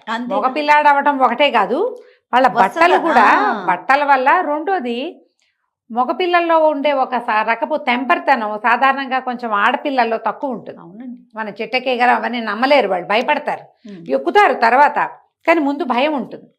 ఈ ఆడపిల్లలు ముగ్గురు పరిగెడదామని ఉంది కానీ వాళ్ళకి చెట్టు ఎక్కగలమన్న నమ్మకం లేదు. దానితో ఇంత పెద్ద పెద్ద పరికిణీలు, ఓణీలు, జళ్ళు, బట్టలే అడ్డపడిపోతాయి.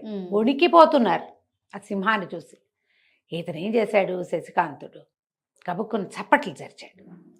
ఉలిక్కిపడ్డారు వాళ్ళు, ఉలిక్కిపడ్డారు, ఈ సింహము ఉలిక్కిపడింది. ఈ ఉలిక్కిపడిన సింహము సులువుగా ఇతను కొంచెం దగ్గరలో ఉండేసరికి ఇతని వైపుకు దూకింది. దూకంగానే ముగ్గురు ఆడపిల్లలు పరిగెత్తుకుంటూ వెళ్ళి చెట్ల చాటున ఉంచున్నారు. చెట్టు ఎక్కలేరు. ఇక లంఘించింది సింహం ఇతని మీదకి. యథాశక్తి చేయగలిగినంత యుద్ధం చేశాడు. కిందకి మీదకి ఏంది, దాన్ని తప్పించి బెదిరించాలనుకున్నాడు, చంపేయాలన్న ఓ ధోరణి లేదు. కానీ పైకెక్కిన చిత్రవ్రతుడికి ఏమనిపించింది, అతని దగ్గర మంచి పిడిబాకుంది, ఎప్పుడో రాజుగారు వాళ్ళ నాన్నకి ఇచ్చింది, మంత్రి కుమారుడు అతను. అది బొడ్లో పెట్టి తెచ్చుకున్నాడు. ఆ కత్తి పడేస్తే చాలు శశికాంతుడికి. ఆ సమయంలో వాళ్ళు ఏం చేశారు, మంచినీళ్ళు తాగడానికి ఈ నడువులకి కరవాలాలు అవి ఉంటాయా, అవి తీసి పక్కకు పెట్టారు. అతని దగ్గర కత్తి కూడా లేదు. ఓహో. ఇక ఏం చేశాడు, అటు చూసి ఇటు చూసి సింహందే పై చేయిగా కనపడుతోంది. అమ్మో ఏదైనా చేసేస్తుందేమో అని అనిపించింది. కత్తి పడేసేసరికల్లా కరెక్ట్గా సింహం మీదకి దూకపోయింది. మళ్ళీ ఆ కత్తి అంది. ఆ కత్తి పెట్టే సింహం మెడ మీద కొట్టేశాడు. ఇంతది కొట్టేసరికల్లా గట్టి మర్మస్థానంలో తగిలింది సింహం. గాండ్రమంటూ మీద పడింది. కానీ ఆ దెబ్బకి ఇంకా దాడి చేయలేకపోయింది. ఎదురుదాడి మెల్లిగా ఒరిగిపోయింది పక్కకి. అలాగా సింహాన్ని తన మీద నుంచి తోసేశాడు. ఆ సింహం మెల్లిగా మిగిలిన మెడ తాపిగా తెగి మరణించింది. ఈ ముగ్గురు అమ్మాయిలు వచ్చారు, సమయానికి రక్షించారు. మీరు రాకపోతే చచ్చిపోయేవాళ్ళ. ముందు భయంతో చచ్చిపోతారు. అవును అవును. సింహం మీద దూకితే అంతది, అది ఏ 300-400 కేజీలో ఉంటుంది. దూకుతుందన్న ఫీలింగ్ తోటే అయిపోతారు కదా. సరే మీరు ఎవరు, ఎక్కడ, ఏమిటి అని కనుక్కున్నాడు. కనుక్కుంటే వీళ్ళు మన ముందు కాంబోజ రాజ్యం ఉంది కదా, మహేంద్ర భూపతిది. ఆయన రాజ్యంలో చివరిగా ఉండి ఈ కదంబ రాజ్యానికి దగ్గరలో ఉన్న బ్రహ్మపురం అనే ఊరు వాళ్ళు తండ్రి ముకుందుడని, ముకుంద స్వామిని ఒక రైతు. ఆ రైతు కుమార్తె పెద్ద అమ్మాయి. ఆ పిల్లల్లో అందంగా ఉన్న అమ్మాయి పేరు రాగమంజరి. మిగిలిన వాళ్ళిద్దరూ ఆ అమ్మాయి యొక్క స్నేహితురాళ్ళు. పేర్లు కూడా చెప్తారు. మేము ముగ్గురము చంద్రగిరిలో ఇప్పుడు గాజులు అవి బాగా దొరుకుతాయి. ఇది గాజులు అమ్మే కాలము. ఎక్కడి నుంచో వచ్చి కొంతమంది ఇప్పుడు పెడతారు. అందుకని అవి కొనుక్కోవటం కోసం మేము ముగ్గురం బయలుదేరాము. గాజుల కోసం బయలుదేరాము. అంటే వేరే ఊరు వెళ్ళాలి, దానికోసం ముగ్గురు ఉన్నారుగా. పట్టపగలు ఏమవుతుంది, ఎవరో ఒకళ్ళు నడుస్తూ ఉంటారు అనుకున్నారు. ఒక్కొక్క టైం ఏంటంటే ఏ భోజనాల వేళకు అందరూ ఆగిపోతే వీళ్ళు నడిచారనుకో, వీళ్ళే ఉంటారు అడవిలో. అవును. పూర్వం ఏం చేసేవాళ్ళు, భోజనానికి ప్రత్యేకమైన సమయము, ప్రత్యేకమైన స్థలాలు ఉండేవి. అక్కడ అందరూ తింటే అందరూ ఓసారే బయలుదేరేవాళ్ళు. చిన్న చిన్న గుంపులుగా ఒక 10 అడుగులు 20 అడుగుల గ్యాప్తో నడిచిపోయేవాళ్ళు. ఆడపిల్లలు వచ్చేటప్పుడు సులువుగా వచ్చేసారు. ఇది వెళ్ళే దారి పట్టారు. ఈ వెళ్ళే దారిలో ఏమైంది, అందరూ పాఠశాలలు అందరూ ఎక్కడికక్కడ చెట్ల కింద ఆగారు. వీళ్ళు చీకటి పడకుండా వెళ్ళిపోదామని ఒక రవ అంగం ముందుకేసేసరికి సింహానికి దొరికేశారు. సరే మీరెవరు ఏమిటి ఇంకా చెప్పల వీళ్ళు తమ సంగతి. వాళ్ళు కొనుక్కున్న సామాన్లన్నీ ఒక మూటలో ఉన్నాయి. గభాలను పరిగెత్తుకుంటూ వెళ్ళి ఆ సింహం కంగారులు ఎక్కడో బారేశారు. దాన్ని తెచ్చుకున్నారు. ఈ జడలో పెట్టుకునే రకరకాల వస్తువులు, గాజులు అవన్నీ కొనుక్కున్నారు ముగ్గురు. ఆ మూట పుచ్చుకున్నారు. చూస్తే ఈ మన శశికాంతుడికి దెబ్బలు తగిలినాయి గట్టిగానే. సింహంది మొహం మీద ఒక చోట గీరిపోయింది, మెడ మీద, చేతుల మీద, చొక్కా అక్కడక్కడ నెత్తురు మరకలు, డాగులు కనపడుతుంది. ఈ అమ్మాయిలు కంగారు పడ్డారు. అయ్యో దెబ్బలు తగిలినాయి అంటే పర్వాలేదన్నాడు. కానీ అట్లా కాదు, ఏదో ఒకటి చెయ్యకపోతే ఈ సింహం ఇంతకుముందు దేన్ని చంపిందో, దాని గోళ్లల్లో వాటి తాలూకు ఏమైనా ఉండిపోతే అవన్నీ ఇబ్బంది అవుతాయి, అవును. మంచిది కాదు. కాబట్టి మా ఊరు రండి అని పిలిచారు. సరే, ఇద్దరు తమ గుర్రాలని లాక్కుంటూ బయలుదేరారు. ఈ వెళ్తూ ఉండగా ఊరికే ఒక మాట వరుసకి మీ రాజ్యము రాజుగారు గురించి వచ్చేసరికి అలా రాజులు ఎంత దుర్మార్గులుగా ఉంటారో, రాజులంటే ఎంత అయిష్టమో ఆ అమ్మాయి లిస్టల్లే చెప్పింది. ఆ రాగమంజరి పరమ దుర్మార్గుడు మా రాజు. దాంతో మా ఊళ్ళో ఆడపిల్లలు ఎవ్వరూ బయటికి రారు. ఇప్పుడు ఎవరు సైనికులు రాని కాలం కాబట్టి మేము వచ్చాం. సైనికులు తిరిగే కాలం అయితే అసలు మేము రానే రాము, బయటికి రానివ్వరు మమ్మల్ని. మా స్వతంత్రాన్ని పాడు చేశాడు రాజు. ఆయన మంచివాడు కాదు. దాంతోపాటు వీళ్ళు పన్నులు వసూలు చేయటాలు అవన్నీ చాలా కఠినంగా ఉన్నాయి. ఆయనకి 30 మంది పెళ్ళాలు, 30 భవనాలు, 30 మందికి తలా ఒక 30 మంది సైనికులు, చెలికత్తెలు, వాళ్ళకి తిండి తిప్పలు, వీళ్ళకి నెలసరి సరుకులు. మరి ఆ డబ్బంతా ఎక్కడి నుంచి వస్తుంది? ప్రజల నుంచి. మరి ఇక్కడి నుంచే రావాలి. అదే. దాంతో అతను డబ్బులు నిరంకుశంగా వసూలు చేయటం, పన్నులు, ఏదైనా యుద్ధం అనగానే ప్రతివాడు రావాల్సి రావటం, అవన్నీ ఏదో వెగటుగా అయిష్టంగా మాట్లాడింది, ఇబ్బందిగా ఉంది. దాంతో నేను రాజకుమారుడిని అని చెప్పలే ఇతను. ఓహో. రాజులంటే అయిష్టం, ఈ పిల్లని చూస్తే ముచ్చటగా ఉంది, అందుకని కామ్గా ఊరుకున్నాడు. ఇంటి దాకా వెళ్ళారు. వెళ్తే అమ్మాయి గబగబా లోపలికి వెళ్ళి వాళ్ళ నాన్న ముకుంద స్వామి అని ఆయన పెద్ద భూస్వామి. ఆయన ఏమమ్మా ఇంత ఆలస్యమైంది ఏదో అడిగాడు. నాన్న ఇట్లా సింహం కనపడింది, ఆ అడవిలో ఉన్నవే 2-3 సింహాలు, అది మాకు ఎదురుపడింది. కొంతమంది వస్తూ ఏం చేస్తారు, డప్పులు అవి మోగిస్తారు అడవుల్లో, రాకుండా ఉంటాయి. ఒంటరిగా ముగ్గురే వెళ్తుంటే ఏం డప్పులు, ఏమీ లేవు. దాంతో ఆయన కంగారు పడ్డాడు. వైద్యుడిని పిలిపించాడు. ఈ బైకి కొంచెం వైద్యం చేయించారు. ఎవరినైనా ఏ ఊరినైనా అని అడిగారు. ఇప్పుడు చెప్పాలి, మీరు బాగా ఆలోచించి. మేము నేత వ్యాపారులం అండి, మా నాన్నగారికి మగ్గాలు ఉన్నాయి, మేము పట్టు వస్త్రాలు, తర్వాత ఏమో వెండి బంగారాలతోటి ఇవి వస్తువులు, చిన్న చిన్న వెండితోటి వస్తువులు చేయించి అమ్ముతాము అని చెప్పి. పక్కన చిత్రవ్రతుడు ఉన్నాడుగా, ఈ వ్రతుడిని అడిగారు. బాబు మీరేమిటంటే బాగా ఆలోచించి, మంత్రి గారు అబ్బాయి నేను చెప్పకూడదు, మా నాన్నగారు వీళ్ళ నాన్నగారి దగ్గర పనిచేస్తారండి, మేమిద్దరం ఫ్రెండ్స్ అండి అన్నాడు. ఎలాంటి వస్త్రాలు నేస్తారు, ఎలాంటి వస్తువులు చేయిస్తారంటే ఈ అబ్బాయి ఊహకు వచ్చినవేవో 4-5 మాటలు చెప్పాడు. ఆ రాత్రి కొంచెం చక్కగా వైద్యం చేయించారు, వేడి పాలు కల్పించారు, ఏదో అన్నం పెట్టారు, రాత్రి పక్కలేయించారు, పడుకున్నారు. ఒక పూటైనా ఆగితే తెల్లారేసరికి జ్వరం వచ్చేస్తుంది దెబ్బలు తగిలితే. 2 రోజులు 3 రోజులు ఉన్నారు వాళ్ళ ఇంట్లోనే. ఈ శశివృగాకాంతుడికి ఈ రాగమంజరికి బాగా స్నేహం కలిసింది, కళ్ళు చూపులు మార్చుకుంటున్నారు ఇద్దరు. చిత్రవ్రతుడికి అర్థమైంది రాజకుమారుడి అమ్మాయి ప్రేమలో పడ్డాడని, కానీ ఊరుకున్నాడు. అతనేం చెప్పకుండా మనం ఎందుకు చెప్పాలి అని. సరే 3వ రోజున వెళ్ళొస్తామని చెప్పి మెల్లిగా బాయ్ చెప్పి వెళ్ళిపోయారు. కానీ వారానికి 2 సార్లు 3 సార్లు ఇక్కడికి ఈ ఊరు వచ్చి ఈ అమ్మాయిని కలుసుకుంటూ ఉండేవాడు. మొదట ఒక 10 రోజులు రాల, ఎంతసేపు ఆలోచిస్తుంటే చిత్రవ్రతుడే ఎంకరేజ్ చేశాడు. అంత నచ్చితే వెళ్ళి చూసి రావచ్చు కదా అని. చూసి రావాలంటే మనదేం వ్యాపారం, నేత వ్యాపారం అని చెప్పేమా. ఇప్పుడు అందుకని చీరలు, ఆడపిల్లలు పెట్టుకునే కాళ్ళకి పెట్టుకునే మువ్వల పట్టీలు, అవి వెండితో చేసిన ఆభరణాలు అవి పట్టుకుని వెళ్ళి ఇదిగో గిఫ్ట్ అని ఇచ్చేసి ఆ వంకన మొదలుపెట్టాడు. ఇక వారానికి 2 సార్లు 3 సార్లు వెళ్ళి ఏదో తోటలో కలుసుకునేవాడు. అప్పుడప్పుడు వాళ్ళ ఇంటికి వెళ్ళి వాళ్ళని కూడా మేము వ్యాపారం పని మీద వచ్చామని చెప్పొచ్చుగా, మంచినీళ్ళు తాగొచ్చు, మజ్జిగ తాగొచ్చు, ఓ పూట భోజనం చేయొచ్చు. వాళ్ళ అమ్మాయిని రక్షించాడు కాబట్టి వాళ్ళు పెద్దగా అపార్థం ఏమి చేసుకోరు. ఇలా తిరుగుతూ వస్తున్నాడు. ఒక్కసారి కూడా తను రాజకుమారుణ్ణని చెప్పలే. ఈ ప్రేమ కథ నడుస్తోంది. ఈ మహేంద్ర భూపతి కాంభోజ రాజ్యంలో రాజుగారు ఒక భార్యను చంపేశాడా, ముందు 3 పోయారు, అందరినీ పెళ్లి చేసుకున్నాడు, 3 బ్యాలెన్స్ ఫినిష్ చేశాడు. ఇప్పుడు ఒక అమ్మాయిని చంపేశారు, లావణ్య, ఆమెను సంహరించారు. ఆ ప్లేస్లోకి ఇంకొక రాణి గారి కోసం వెతుకుతున్నారు. వీళ్ళు ఏమనుకున్నారంటే రాజు ఇంకో ప్రయత్నం చేస్తున్నాడు. పెళ్లి ప్రయత్నంలో ముమ్మరంగా ఉన్నాడు మొదట, తర్వాత ఎవరితోనో చేసుకుంటాడు ఓ పిల్లని. 1 రోజుల పాటు ఆవిడకి చుక్కలు చూపించి ఆ అమ్మాయితోటే ఉంటాడు, మన జోలికి రాడు. ఈ 1 రోజులు ఆయన వాళ్ళ ఇంటికే వెళ్తాడు. ఈ దండోరా మోగటము, ఆయన రావటము, దుందుబులు మోగటం, ఎవరింటికి వస్తాడో అని వెయిట్ చేయటం ఏమీ లేదు. ఫస్ట్ ఎవరిని చేసుకుంటే వాళ్ళ ఇంటికి, ఈ కొత్తగా ఎవరిని చేసుకుంటే వాళ్ళ ఇంటికి వెళ్తాడు. అది అట్లా చేశాడు. ఇప్పటికి 2-3 సార్లు జరిగింది. వీళ్ళందరికీ తెలిసిపోయి మనం ఒక ప్యాటర్న్ ఫాలో అవుతున్నాం అనుకో, చుట్టుపక్కల వాళ్ళకి తెలిసిపోతుంది కదా వీళ్ళు. కాబట్టి మన జోలికి రాడు, మన ప్రయత్నం మనం చేసుకుందాం అనుకున్నారు. వీళ్ళు ఎవ్వరూ ఆ ప్రయత్నాలు మానల.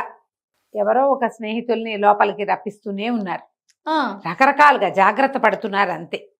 ఎక్కడ లూప్ హోల్ దొరుకుతుందా అని చూస్తున్నారు. అయితే వీళ్ళలో ఏంటంటే చెలికత్తెలకి విపరీతంగా డబ్బులు ఇస్తారు, వాళ్ళేగా మేనేజ్ చేయాల్సింది. వాళ్ళు మేనేజ్ చేయాలి. అయితే ఏమైందట, రాజుగారు పెళ్లి సంబంధాల కోసం ఊరి మీద పడ్డారు. గూఢచారులంతా ఊరి మీద పడితే ఊళ్ళో జనం కూడా ఎప్పుడైతే ఈయన ఇంక మళ్ళీ పెళ్లి కూతురుని చూస్తున్నాడు, వాళ్ళకి తెలిసిపోయింది లావణ్యని సమ్మరిచ్చాడంటే 30వ అంక పూరించడానికి రోడ్డును పడతాడు రాజు అని, ఊళ్ళో పడతాడు అని. ప్రతి వాళ్ళు మాకు పిల్ల ఉందని చెప్పదని చుట్టుపక్కల ఇళ్ళని కూడా మేనేజ్ చేసేసుకున్నారు. చుట్టుపక్కల వాళ్ళని కూడా చెప్పనివ్వలేదు. ఇక అందమైన ఆడపిల్లలు ఎవరింట్లో ఉన్నారు అని అన్ని ఊళ్ళు, పైగా ప్రతి ఊళ్ళోనూ పత్తేదారులు ఉన్నారు. ఒక వ్యాపారస్తుడి కూతుర్ని చూశారు, కుందనవల్లి అమ్మాయి పేరు. నిజంగానే అది కుందన బొమ్మ ఆ పాప. అయితే రాజు తండ్రి ఏమో ఒప్పుకోలేదు, బంధువులేమో తిరగబడ్డారు. ఇమ్మని ఇవ్వం, మేమేమో అసలు రాజు మాకు వర్ణ సంకరం అవుతుంది, మేమేమో వ్యాపారస్తులం, నువ్వేమో రాజువి, నీకు ఇవ్వడానికి మాకు కుదరదన్నారు. వర్ణ సంకరం ఎక్కడవుతుంది, రాజుకు అసలు సంతానమే కలగదు, అదేగా పాయింట్ ఇక్కడ. అయితే ఈయన సైనికులను తీసుకుని వాళ్ళ మీద పడ్డాడు. యథాశక్తి యుద్ధం చేశారు. పెళ్లి కుమార్తె తండ్రిని కూడా సంహరించి పిల్లని తెచ్చుకున్నారు. కుందనవల్లిని తెచ్చారు, బ్రహ్మాండంగా పెళ్లి చేసుకున్నారు. కుందనవల్లి తండ్రి చనిపోయాడని బాధగానే ఉంది, కాకపోతే కొంచెం ఆకాశంలోనే ఉంది. రాజుగారు ప్రతిరోజు పాదాక్రాంతుడిగా ప్రవర్తిస్తూ ఉండటంతో నెల గడిచింది. మళ్ళీ మొదటికి వచ్చింది కథ. రాజుగారు నడుస్తాడు, దుందుబులు మోగుతాయి, ఆయనకి ఎవరిష్టం ఉంటే వాళ్ళ ఇంట్లోకి వెళ్తాడు, మిగిలిన వాళ్ళందరూ వెయిట్ చేస్తూ ఉంటారు, అంతే కథ. ఈ నెల తర్వాత ఈ కుందనవల్లికి ఏమనిపించింది, ఇంక ఈయన తర్వాత నెలకొక్క రోజు వస్తుంది నాకు సమయం ఇతనితోటి, వస్తే వస్తుంది, రాకపోతే రాకపోదు. నేనెందుకు వీడి కోసం, వీడు మా నాన్నని చంపేస్తే ఇతని పట్ల, భర్త పట్ల నేను లాయల్గా ఎందుకు ఉండాలి? ఇదేం మనకు ఆ కులం కాదు, మన జాతి కాదు, మన గోత్రం కాదు, నేను లాయల్గా ఉండను, నా దారిని నేను ఎవరో ఒకళ్ళని వెతుకుతాను. తెలివిగలదా అమ్మాయి, చిన్నపిల్లే 17-18 ఏళ్ళు ఉంటాయి. వచ్చి ఒక్కొక్క అందరు రాణులతోటి ఫ్రెండ్షిప్ చేసింది. మాళవికతో చాలా స్నేహం చేసింది. ఎంత స్నేహమో మాళవికతో. ఆ అమ్మాయి చెప్పింది, నేను ఇంకా రాజు కోసం వేచి ఉండను, నా ప్రయత్నం నేను చేసుకుంటాను. ఇక్కడ సారంగని ఒక తెలివైన చెలికత్తుంది, అది అందరు రాణుల దగ్గర డబ్బులు సంగ్రహిస్తుంది. వీళ్ళకి ఏంటంటే నెలసరి ఖర్చులకి రాజు డబ్బిస్తాడు. అయితే అందులో సగం చెలికత్తలకే వెళ్తాయి. కుందనవల్లి అయితే ₹1 ఇంచుకోట్ల, అందరు చెలికత్తల మీద పనిచేస్తుంది. ఈ మొత్తం రాణుల చెలికత్తలందరూ కుందనవల్లి డబ్బు తినేవాళ్ళే. ఆ అమ్మాయికి పుట్టింట్లో చాలా డబ్బు ఉంది, ఆస్తిపరుల అమ్మాయి కదా, తండ్రి కూడా చనిపోయాడు, వాళ్ళకి చాలా పెద్ద ఆస్తే వస్తుంది, దానికి అసలు డబ్బు అంటే లెక్కే లేదు. ఈ రాజు మీద రివెంజ్ మాత్రమే ఉంది. భర్తల మీద రివెంజ్ తీర్చుకోవాలంటే ప్రధానమైన పద్ధతి ఏంటి, ఆడవాళ్ళు అవలంబించేది ఇంకొక మగవాడిని వెతకటం. ఈ అమ్మాయి ఆ పని మీద ఉంది. ఈ కుందనవల్లి ఎలాంటి ప్లాన్ చేసిందంటే, ఆ అమ్మాయి దగ్గరికి రోజు ఎవరో ఒకళ్ళు వస్తున్నారన్న వార్తలు తెలుస్తున్నాయి మిగిలిన రాణులకి. ఎలా చేస్తాం, ప్రాణభయం లేదే దీనికి. ఈ రాణుల వెనకాల, వాళ్ళు ఉన్న బిల్డింగులకి వెనకాలన్న ప్రహరీలో ఒక పగులుంది. ఈ అమ్మాయి ఒక్కొక్క చెలికత్త చేత ఒక్కొక్క ఇటుక చొప్పును తీయించి ఒక మనిషి దూరేంత సందు చేయించింది అక్కడ. దానికి యువతల ఉన్న చెట్లని, కుండీలని, మామూలు చెట్లు కాకుండా కొన్ని కుండీలు పెట్టించింది. పైన పహరా తిరిగే వాళ్ళకు కూడా కుండీలు మొక్కలు కనపడతాయి, కానీ దాని కింద నుంచున్న వాడు కనపడ్డాడు. సరిగ్గా ఈ జైళ్లలో లైట్లు తిరుగుతుంటే, లైట్ వెనకాలే నడుస్తుంటే కనపడం కదా, అట్లా పహరా తిరిగే సమయాన్ని పరిహరించి జాగ్రత్తగా రావడం ప్లాన్ చేసుకున్నారు. ప్రతిరోజు ఎవరో ఒకళ్ళు వస్తూనే ఉన్నారు లోపలికి. మిగిలిన రాణులకి మంటగా ఉంది, ఇది హాయిగా ఎంజాయ్ చేసేస్తోంది అనిపించేస్తోంది. అది తప్పే, చేయకూడని పనే, ఏమనాలంటే కాల్జారటం అనే అనాలి దాన్ని. కానీ రాజు మీద పగ సాధించేది ఎట్లా? వాళ్ళెవరూ సంతోషంగా పెళ్లి చేసుకోలే ఆయన్ని, దాని మీద పగ సాధించాలంతే. ఈ అమ్మాయి కోసం ప్రతిరోజు ఎవరో ఒకళ్ళు వచ్చేవాళ్ళు. ఏ రాణితో అయినా మాట్లాడితే నీకు కావాలా అని కూడా అడిగేది, కావాలంటే నీకు దగ్గరికి పంపిస్తా, అంత గట్టిదన్నమాట. అయితే ఈ మంత్రి గారు ఏం చేశారు, ఈ రాణులు ఇలా దుశ్చర్యకు పాల్పడకుండా ఉండాలంటే వీళ్ళని దేవాలయానికి పంపించు చెప్పాడు. అక్కడికి పంపిస్తూ ఉంటే కాస్త రోజు వెళ్తూ ఉంటారు, రోజు కాదు వారం 2 సార్లు 3 సార్లు వెళ్తే అప్పుడు వాళ్ళకి ఏమవుతుంది, కొంచెం దైవము కృష్ణారామ అని దుశ్చర్యలకు పాల్పడకుండా ఉంటారు. అది వీళ్ళకి ఇంకో తెలివి వచ్చింది. ఆ దేవాలయం వెనకాల పెద్ద తోట ఉంది. రాణులందరూ గుళ్ళోకి వెళ్తే ఇంకా ఎవ్వరూ రాకూడదు గుళ్ళోకి. ఈ చెలికత్తెలు ఆ తోట వెనకాల భాగం నుంచి మగవాళ్ళని ప్రవేశపెట్టడం మొదలుపెట్టారు. ఇది చేయదలుచుకుంటే ఇక ఆడవాళ్ళని మించింది లేదు ఆ విషయంలో. అయితే ఏమైందంటే ఈ వీరవల్లుడు ఉన్నాడు కదా, విమలకి అప్పుడు చాలా భయంగా ఉంది. విమలలో నళినో తన పేరు, మొదట చెలికత్తే ఫస్ట్ దెబ్బతింది కదా. ఆ అమ్మాయికి ఏముంది అనిపించిందంటే వాడు వచ్చి రాజుకి తన మీద చెప్తాడేమోనని చూసింది కొద్ది రోజులు. వాడు ఎందుకు రాలేదో ఈ అమ్మాయికి అర్థం కాల. వాడు సమయం కోసం వేచి ఉన్నాడు. రాణుల చెలికత్తెల్ని వాళ్ళని అటకాయిస్తే కుదరదు, వాళ్ళ దారికి వెళ్ళకూడదు. ఇలా చేశారని చూపించాలి రాజుకి, ప్రూఫ్ ఉండాలి. అంతకంటే లేవు. అమ్మాయి బయటికి వెళ్ళిందనడానికి ప్రూఫే లేదు ఇక్కడ. నేను చూశానని చెప్తే ఇక్కడ కూడా ఒక ప్రూఫ్ ఉండాలిగా, నేను అక్కడ చూశాను నువ్వు ఎవరిని చూసావో అంటారు. అంతేగా. వాడు సమయం కోసం వేచి ఉండి ఎప్పుడైతే ఈ రాణులందరూ ఇక్కడికి వస్తున్నారో ఆ సమయాన్ని పెట్టుకున్నాడు. అయితే ఈ చెలికత్తెల్లో సారంగి అని ఒకటి ఉంది కదా, ఈ సారంగికి ఈ మాళవిక వీళ్ళంతా డబ్బులు ఇచ్చారు, మేము దేవాలయానికి వెళ్తాం, మా కోసం ఒక్కొక్కళ్ళ కోసం ఒక్కొక్క మనిషిని పట్టుకురమ్మని. ఎవరు ఏం చేశారు, ఈ మాళవిక కోసం ఒక కుర్రాన్ని పట్టుకుంది. అమ్మ ఏది బజార్ల వెంట తిరుగుతూ ఆడపిల్లల వైపు చూస్తున్న కుర్రాళ్ళని పట్టుకుని వాటితో మాట్లాడి నీకు మంచి అద్భుతమైన సౌందర్య రాశిని పరిచయం చేస్తానని పిలిచి వాడికి విషయం చెప్పింది. రాణిగారు అనగానే వాడు హడిలిపోయాడమ్మ బాబాయ్ని, ఏం భయం లేదు నీకు, చాలా సేఫ్గా అవుతుంది, ఒక్కసారి నువ్వు వచ్చి ఆమెతో స్నేహం చేస్తే నువ్వు ఎప్పుడు కావాలంటే అప్పుడు నేను ఆమె దగ్గరికి నేను తీసుకెళ్తా అంటే ఒప్పుకున్నాడు కుర్రాడు. ఒప్పుకుంటే ఆ అబ్బాయిని ఏం చేసింది సారంగి కరెక్ట్గా తోటకి తీసుకొచ్చింది. వీళ్ళు దేవాలయానికి వెళ్ళారు. దేవాలయంలో పూజలు మంత్రి గారి ఉద్దేశం ఏంటి, పూజ గీజ చేస్తే వాళ్ళకి బుద్ధి వస్తుంది అనుకున్నాడు. కాదు, పూజ తర్వాతే వీళ్ళు ఈ ఆలోచన చేశారు. మరి వాళ్ళకి అక్కడ జైలు వాళ్ళు ఉన్నది, దొరికిందే అవకాశం. ఎప్పుడైతే వీళ్ళు ఈ దాంట్లోకి తోటలోకి వెళ్ళారు, ఆ కుర్రాన్ని ప్రవేశపెట్టారు. ఆ అబ్బాయితో ఉండగానే ఈ వీరవల్లుడు ఉన్నాడు కదా, వీరమల్లుడు మొట్టమొదట ఈ అమ్మాయిని అటకాయించిన గూఢచారి వాడు పట్టేసుకున్నాడు, సారంగిని పట్టుకున్నాడు.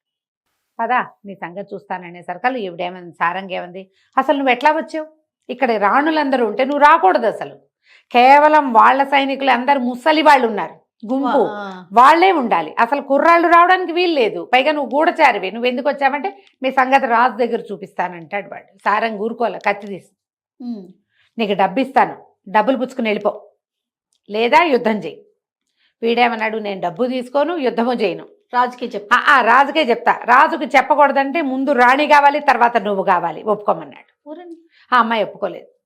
గూఢచారులతోటి కుదరదు, ఇలా బెదిరింపులకు పాల్పడితే అసలు కుదరదు, నీకు సులువుగా లోపలికి వచ్చేందుకు మార్గం ఉన్నవాడని మేము ఒప్పుకోము, వాడెవడో మాకు తెలియకుండా ఉండాలి, అదే మాకు కుదిరే వ్యవహారం, కాబట్టి కత్తి తీయమంటే ఇద్దరు కలిసి ఏడాపెడా యుద్ధం చేశారు. సారంగి ఆ వీరమల్లుడు చాలా గట్టివాడు, సరిపోలేదు, ఇంచుమించు ఆమెను కిందకి పడదోసేసి మెడ మీద కత్తి పెట్టేశాడు.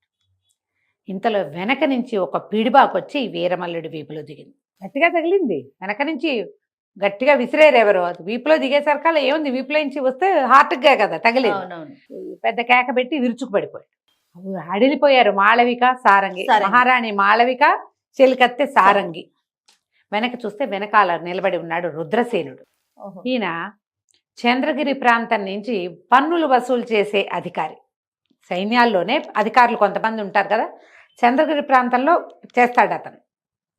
ఆయన ఎందుకు వచ్చాడో వీళ్ళకి అర్థం కాదు. ఆయన ఇలాంటి పరిస్థితుల్లో ఉండవలసిన పోస్ట్ కాదు అయింది.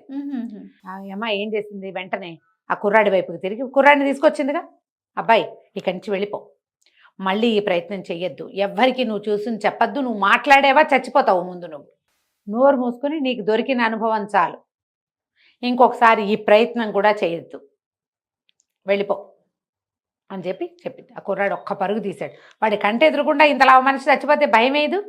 మాళవిక జాలిగా చూసింది, ఆ చచ్చిపోయి కింద పడింది. చచ్చిపోయాడా, పోతే పోయాడమ్మా, ఇలాంటి వాళ్ళు పోవాల్సిందేనని ఆయన దగ్గరకు వచ్చాడు. సారంగి ఆయనకి దండం పెట్టింది. అతనేమో మహారాణికి అభివాదం చేశాడు. సారంగి అడిగింది, మీరు ఇక్కడికి ఎట్లా వచ్చారు ప్రభు అని అడిగింది. నేను దారిలో మేము చంద్రగిరి నుంచి వస్తుంటే దేవాలయానికి మహారాణులందరూ వచ్చారని ఇక్కడ ఇది పహరా కింద బయట ఏర్పాటయి ఉంది.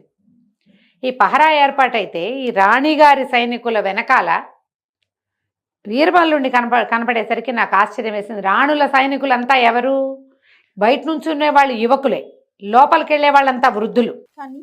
వీడెట్లా వెళ్తున్నాడు వీళ్ళ వెనకాల, ఎవరినో మంచి చేసుకుని లోపలికి వస్తున్నాడు వాడు. ఎవరినైనా బెదిరించడానికి వస్తున్నాడేమో అని నాకు అనిపించింది. నేను ఉండటానికి మహారాజు గారి సైనికుడుగా అంటే అధికారిగా ఉన్నాను, కానీ రాజుకి నా అంత బద్ధ విరోధి ఇంకొకడు లేడు. వాడి వల్ల నా కూతురు చనిపోయింది. ఓహో. ఇంకొక దారి లేక నేను రాజసేవలో ఉన్నా అని కళ్ళ నీళ్ళు పెట్టుకున్నాడు. నీలాంటిదేనమ్మా నా కూతురు కూడా. రాజు అందంగా ఉన్న ఆడపిల్లను చూస్తే ఊరుకునే గుణం లేదు, చాలా దుర్మార్గుడు. నా కూతురు మీనాక్షి 16-17 సంవత్సరాల పిల్ల. ఆ అమ్మాయిని చూసి ఏదో ఎదిరించి ప్రశ్నించిందని ఆమెను మానభంగం చేసి వదిలిపెట్టాడు. ఆ పిల్ల నా కంటి ఎదురుగుండానే ఊరిపోసుకుని చనిపోయింది. మీనాక్షి నా కూతురని రాజుకు తెలీదు. పిల్లల్ని దాచుకునే దౌర్భాగ్య స్థితి ఈ దేశంలో. ఆ అమ్మాయి చనిపోయేసరికల్లా నా భార్య మంచాన పడి 3 నెలల్లో ఆమె కూడా కన్ను మూసింది. ఇప్పుడు ఇవి నా కూతురు అని గనక తెలియజేస్తే ముందెందుకు తెలియజేయలేదు అంటాడు. ఆ కూతురు పోయిన దుఃఖం నుంచి తేరుకోలేదు నేను. ఎప్పుడో ఒకప్పుడు వీడి అంతం చూడాలి, దానికి ఏ అవకాశం వస్తుందా, ఎవరు ప్రయత్నం చేస్తారా, వాళ్ళ వెనకాల చేరైనా వీడి చావుకి కారణం నేను కూడా అవ్వాలని కోరికతో ఉన్నాను. ఇప్పుడు వీడు మహారాణుల దగ్గరికి వస్తున్నాడంటే ఖచ్చితంగా ఏదో గూఢచర్యం కోసమే వస్తున్నాడు అనిపించింది. తప్పో ఒప్పో మీరేం చేసినా సరే మిమ్మల్ని ఈ స్థితికి తెచ్చింది రాజే. ఒక భార్య, ఒక మహారాణి తప్పు చేస్తోంది, చేయకూడని పని చేస్తోందంటే దానికి కారణం 100% ఆమె భర్తే అయి ఉంటాడు. అతని దుష్ప్రవర్తన వల్లే మీరు ఇలాంటి దుష్ప్రవర్తన వచ్చింది మీకు. అందుకని ఇతను ఎవరి దగ్గరికి వస్తున్నాడో అని చూస్తే మీ వైపుకి కనపడ్డాడు. మిమ్మల్ని బెదిరిస్తున్నాడని తెలిసే నేను వెనక నుంచి చంపేశాను. అమ్మ మీరు నిశ్శబ్దంగా వెళ్ళిపోండి, వీడి శవాన్ని మాయం చేస్తాను నేను. పరీక్ష వచ్చినప్పుడు చూద్దాం వీడు ఏమయ్యాడు అనేది ప్రశ్న వస్తుందే, ప్రశ్న వచ్చాక అప్పుడు ఆలోచిద్దాం. మీకు ఏ సహాయం కావాల్సి వచ్చినా నాకు చెప్పండి, నాకు కబురు చేయండి సారంగి ద్వారా. వీడు చెప్పాడు, విమల నన్ను చెంపకాయ కొట్టింది. వీడు వీరవల్లుడు చనిపోయేటప్పుడు వీరమల్లుడు చెప్పాడు, పగ తీర్చుకోవడానికి వచ్చాను, మహారాణుల చెలికత్తెల్లో ఒకటి నన్ను దాటి వెళ్ళింది, ఎవరో ఒక యువకుడు ఆమెను రక్షించాడు, ఆ రోజున నన్ను కొట్టించింది. అందుకని ఎలాగైనా ఈ రాణులని పట్టించి రాజుగారికి అప్పచెప్పాలని నా ఉద్దేశం. మాళవిక చెలికత్తే కదా ఆ రోజు వచ్చిన అమ్మాయి, అందుకని నేను ఇక్కడ పట్టుకున్నాను అనేసరికి అది చెప్పాడుగా. కాబట్టి వీడు ఆ రోజు చూసుంటాడు ఖచ్చితంగా, అదేగా చెప్తున్నాడు. కాబట్టి అమ్మ జాగ్రత్తగా ఉండండి, మీకు ఏదైనా సహాయం కావాలంటే నాకు కబురు చేయండి, కాకితో కబురు పంపినా నేను మీకు సహాయం చేస్తాను. రాజుకి వ్యతిరేకంగా ఈ విషయాల్లో, ఆడపిల్లల విషయంలో నేను ఏ సహాయమైనా చేస్తానన్నాడు రుద్రసేనుడు. మీరు వెళ్ళిపోండి, శవాన్ని నేను మాయం చేస్తానన్నాడు. నిశ్శబ్దంగా మాళవికి ఆ చెలికత్తెలు, మిగిలిన రాణులు అక్కడేవో బావి అవి ఇవన్నీ కాళ్ళు చేతులు మొహం కడుక్కుని ఏదో రిలాక్స్ అయినట్టు అటు ఇటు తిరిగి తోటలో తిరిగినట్టుగా తిరిగి చీకటి పడే వేళకి బయటకు వచ్చేసాడు. రుద్రసేనుడు వీడి శవాన్ని మాయం చేసేసాడు. జరిగిపోయింది. 2-3 రోజుల తర్వాత రాజుకు తెలిసింది వీడేడి ఒకడు రావాలిగా, 3 రోజులకి 4 రోజులకి ఓసారి వచ్చి మాట్లాడాలి. గూఢచారులు అందరు రావాలి, అందరు వస్తున్నారు, వీడు రాల. వీరమల్లుడు ఏమయ్యాడు? అందరూ ఏం చెప్తారు, ఈ అమ్మాయి వెళ్ళింది శ్రీపురం అడవిలో, శ్రీపురానికి వెళ్ళి అక్కడ ఉండాలి. అక్కడ ఏం జరిగింది, అక్కడికి ఎవరు వచ్చారు అంటే ఎవరో వచ్చారు, కానీ అక్కడికి గుర్రాలతోటి 2 యువకులు వచ్చారన్న ఒక వార్త ఉంది. ఎవరు ఏంటని తెలీదు. ఆ తర్వాత వీరమల్లుడు ఏమయ్యాడు అనేది ఎవరికీ తెలియదు. ఒకసారి చూసామన్నారు, మధ్యలో ఏవో వార్తలు వచ్చినాయి వాడి దగ్గర నుంచి, కానీ ఈ వీడి సంగతి వాళ్ళకి తెలియదు. శవం కనపడలేదు కదా, బాడీ లేకపోతే అసలు తెలియదు. రాజు కొంచెం చింతాక్రాంతుడుగానే ఉన్నాడు. రెగ్యులర్గా వార్తలు తెచ్చే గూఢచారుల్లో ఒకడు రాకపోవటం ఏమిటి అని ఆలోచిస్తున్నారు. ఇంతలో ఏమైందంటే ఈ కదంబ రాజ్యంలో ఒక తగాదా వచ్చింది. ఈ తగాదా ఏమిటి, ఒక శెట్టి గారు తన అల్లుడిని తీసుకొచ్చాడు రాజుగారి దగ్గరికి. పెద్ద తీర్పు, దానికి ఏం చేయాలో తెలియని ఒక స్థితి వచ్చింది. ఏమిటి ఆ తీర్పు? ఆ రోజు ఏం జరిగింది, రాజుగారు మంత్రి అందరూ సభలో ఉండగా ఓ శెట్టి తన అల్లుడు, ఒక యువకుడైన అల్లుడిని తీసుకొచ్చాడు. వీడు మా అమ్మాయికి అన్యాయం చేశాడు. పక్క రాజ్యంలో చంద్రగిరి రాజ్యంలో, అంటే ఇప్పుడు అది ఉంది కదా కాంబోజ రాజ్యంలో అన్ని ఊళ్ళు ఉన్నాయి. ఆ ఊర్లో ఒక వేశ్యతోటి సంబంధం పెట్టుకున్నాడు మా అల్లుడు.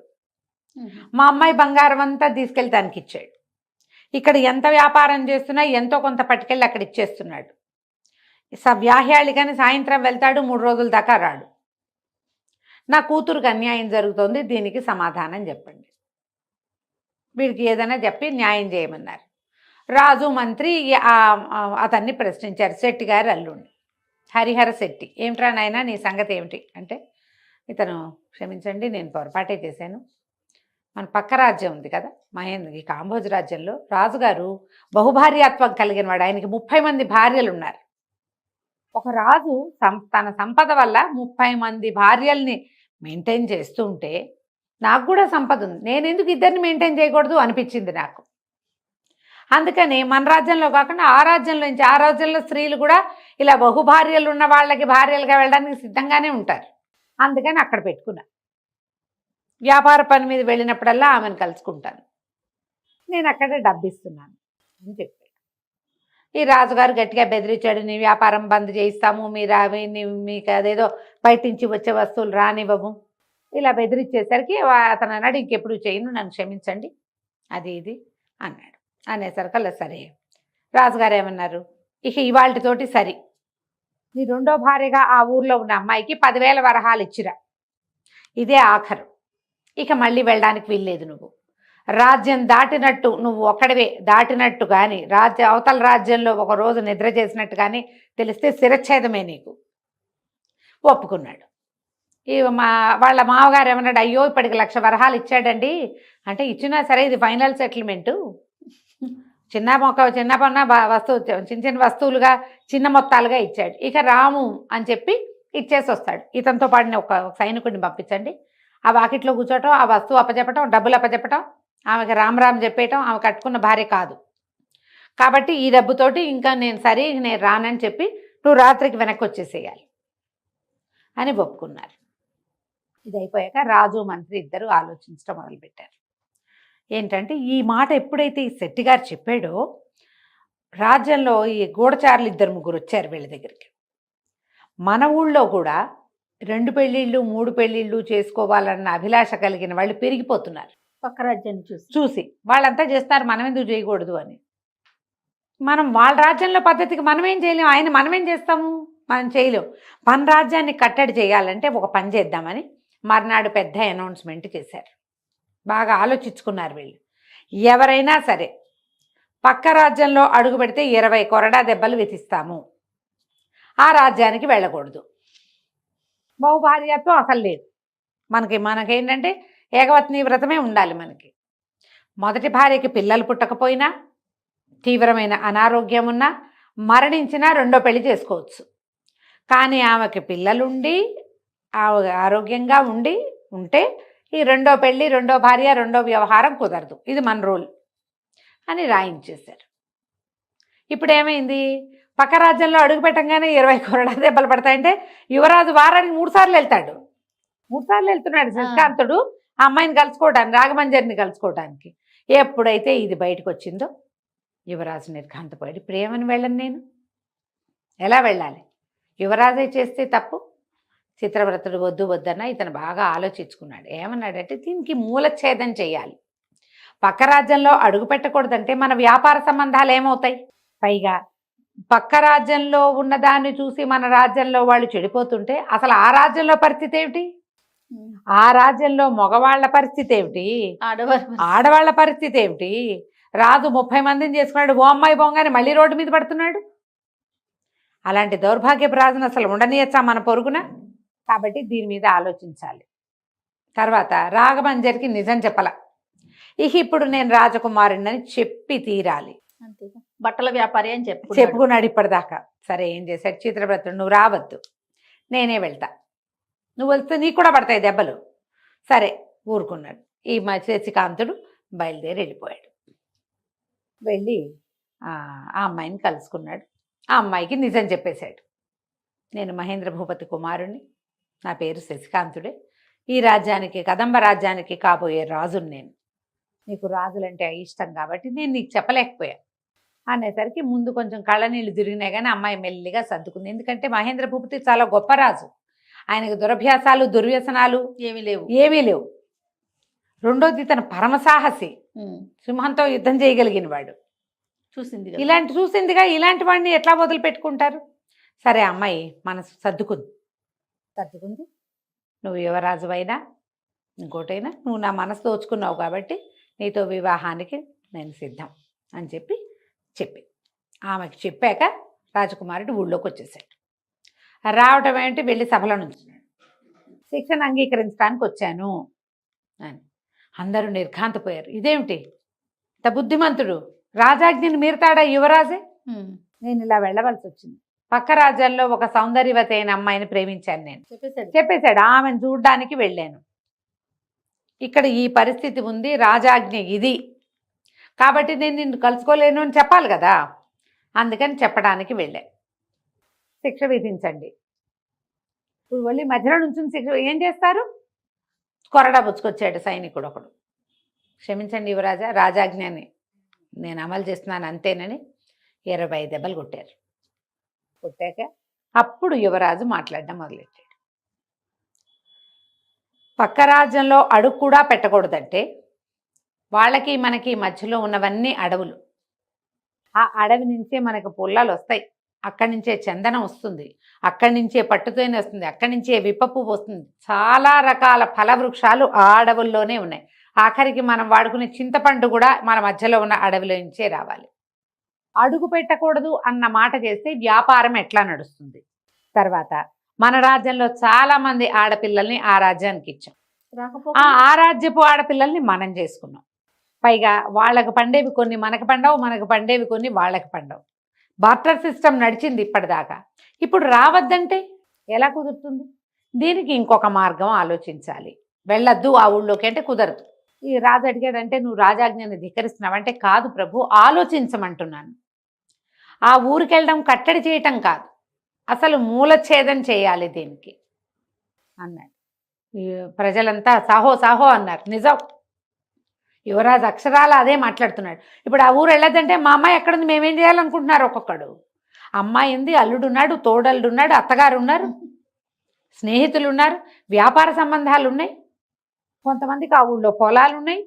ఏం చేయాలో తెలియని గజిబిజి గందరగోళ స్థితిలో ఉన్నారు. మొదటి రోజే యువరాజు వెళ్ళి దెబ్బలు తింటున్నాడు. ఇప్పుడు రేపొద్దున ఆయనే దెబ్బలు తింటే మనకేం తప్పుతుందా మనకి? కానీ యువరాజు ఏదో చెప్తున్నాడు, ఇది నిజం అని గట్టిగా అందరూ బాగుంది బాగుంది ఆలోచిద్దాం అన్నారు. ఎప్పుడైతే రాజు సరే అన్నాడో యువరాజు ఢామని పడిపోయాడు. 20 దెబ్బలు తిన్నాడు. ఇతను గబగబా చిత్రవ్రతుడు పరిగెత్తుకొచ్చి పడిపోతున్నారు ఆ యువరాజును పట్టుకున్నాడు. ఓ 2 సైనికులు సాయం బట్టి లోపల గదుల్లోకి తీసుకుపోయారు. మరి 20 దెబ్బలు తింటే బాగా తగిలింది ఒళ్ళంతా. మా ఊడిపోయిన చెండాలన్నిటికీ నెయ్యి రాసి, నూనె రాసి, మందు రాసి, నానా గందరగోళం పసర్లు అవి పెట్టి వైద్యం చేస్తున్నారు. ఇంతలో అతనికి తనకి చిరపరిచితమైన కంఠస్వరం వినపడింది. ఆశ్చర్యపోయాడు. రాగమంజరి ఎలా వచ్చిందా అని. కల్లో ఉన్నాను అనుకున్నాడు. కాదు, రాగమంజరి నిజంగానే వచ్చింది. ఎప్పుడైతే ఇతను ఆ గ్రామంలో ఒక అమ్మాయిని ప్రేమించాను అని చెప్పాడో, రాజు వెంటనే ఎవరిని ప్రేమించాడో వాళ్ళనే పెళ్లి చేసుకోవాలి. ఇప్పుడు అదేగా మన రూలు. ఒక అమ్మాయిని ప్రేమించి ఇంకో అమ్మాయిని పెళ్లి చేసుకోవడం రాచరికం ప్రకారం అట్లా చేయడానికి వీల్లేదు. రాజుగారి అబ్బాయే ఖచ్చితంగా ఉంటే మిగిలిన వాళ్ళు చేయవలసిందే. ఓహో, పిలిపించేశారు. అందుకని ఏం చేశారు, ఈ చిత్రవ్రతుడిని పట్టుకుని ఈ అబ్బాయి ప్రేమించిన అమ్మాయి ఎవరి తాలూకా అని తండ్రితో సహా కూతురుని రప్పించారు. ఆ పిల్ల ఆల్రెడీ ఆ అమ్మాయి ఏం చేసిందంటే, ఆ రాగమంజరి ఆయనకి తండ్రికి చెప్పింది, మన ఇంటికి వస్తున్నవాడు, నన్ను రక్షించినవాడు, నన్ను ప్రేమించినవాడు కదంబ రాజ్యానికి యువరాజని వివరంగా చెప్పేసింది. తండ్రి సిద్ధంగానే ఉన్నాడు. అంటే వాళ్ళు ఏమనుకున్నారు, యువరాజు మళ్ళీ వస్తాడో రాడో తెలియలే వాళ్ళకి. అనుకోకుండా సైనికులు వచ్చారు శుభలేఖ పట్టుకుని, నిన్ను రమ్మంటున్నారు అని. ఆయన కూతుర్ని వెంబడి పెట్టుకుని వచ్చాడు. అమ్మాయి వచ్చి ఇతన్ని పరామర్శించింది. ఒళ్ళంతా దెబ్బలు. సరే తల్లి అన్నది, ఇంత సాహసం ఏమిటా నాయన, దెబ్బలు తినటానికే వెళ్ళినట్టు అంటే అతను అన్నాడు, అమ్మా మరి కొన్నిసార్లు వెళ్ళా, ఇలాంటి ఒక వార్త వచ్చిందని నేను వెళ్ళలేదనుకో, నేను మోసగాడిని అయిపోతాను. నాన్నగారు ఏకపత్ని వ్రతం అని చెప్పినప్పుడు నేను అదే కదా చెయ్యాలి, దానికోసం దెబ్బలు తింటే ఏమైంది అనేసరికి ఆవిడ సంతోషించింది. పిల్లల్లో అలా మాట నిలబెట్టుకునే గుణాన్ని తల్లులు అప్రిషియేట్ చేస్తే అలా ఆ గుణం ఇంకా కొంచెం వృద్ధి పొందుతుంది కదా. మాట నిలబెట్టుకునే గుణం. ఏం పర్వాలేదు, మనకు తగిన పిల్లని చేసుకుంది కానీ ఆ పిల్లని వదిలేయి అని చెప్పే తల్లులు లేరు ఇప్పుడు. అవునండి, ఉన్నారు. ఆవిడ మహారాణి అయినా కుమారుడు ప్రేమించిన అమ్మాయి ఎవరైనా సరే పర్వాలేదని ఒక రైతు కుమార్తె అయినప్పటికీ ఆవిడేం అభ్యంతర పెట్టల. సరే బాగా కొంచెం 3-4 రోజులు పట్టింది ఈ గాయాలు మానటానికి. గాయాలు మానిన తర్వాత అత్యవసర సమావేశం ఒకటి ఏర్పరిచామని యువరాజుని రమ్మని కబురొచ్చింది. రోజు మంజరి వచ్చి ఇతని దగ్గర కాసేపు కూర్చునేది. తల్లి ఆ అమ్మాయి కూడా కూర్చునేవాళ్ళు. గడిచింది కొంచెం నొప్పులు తగ్గాక అబ్బాయి వెళ్ళాడు. శశికాంతుడు వెళ్తే చిత్రవ్రతుడు కూడా అతన్ని అనుసరించాడు. ఆ ఊరి పెద్దలు కొంతమంది, సైన్యాధ్యక్షుడు, పెద్ద మంత్రి గారు, ఈ చిత్రవ్రతుడు వాళ్ళ నాన్నే కాకుండా తండ్రి గారు కాకుండా ఇంకా కొంతమంది మంత్రులు ఉన్నారు. కొంతమంది జ్యోతిషవేత్తలు ఈ రాజ్యానికి ముందు నుంచి తమ సేవలు అందిస్తున్న వాళ్ళు ఒక చిన్న అత్యవసర సమావేశం లాంటిది ఏర్పరిచారు. ఏర్పరిస్తే శశికాంతుని అడిగారు, నీ ఉద్దేశం ఏమిటి, ఏం చేయాలనుకుంటున్నావు అంటే ఇతను ఏమన్నాడంటే, ఒక రాజ్యంలో అరాచక పాలన ఉన్నప్పుడు ఆ రాజ్య ప్రజలే తిరగబడాలి. తిరగబడే అవకాశం లేదు. ఎందుకంటే అతను చండప్రచండు, గట్టివాడు. అప్పుడు పక్క రాజ్యాల వాళ్ళు ఎవరైనా కూడా ఈ పని చెయ్యొచ్చు. అప్పుడు మంత్రి గారు ఏమన్నారంటే, కానీ యువరాజా అతను చండప్రచండు తన ప్రజల విషయంలోనే కాదు, చుట్టుపక్కల రాజ్యాల మీద కూడా అతను అలాంటి వాడే. అతను ఎవ్వరూ జయించలేరు. యుద్ధ విద్యలు బాగా వచ్చినవాడు, సైనికుల్ని బాగా పోషిస్తాడు అతను.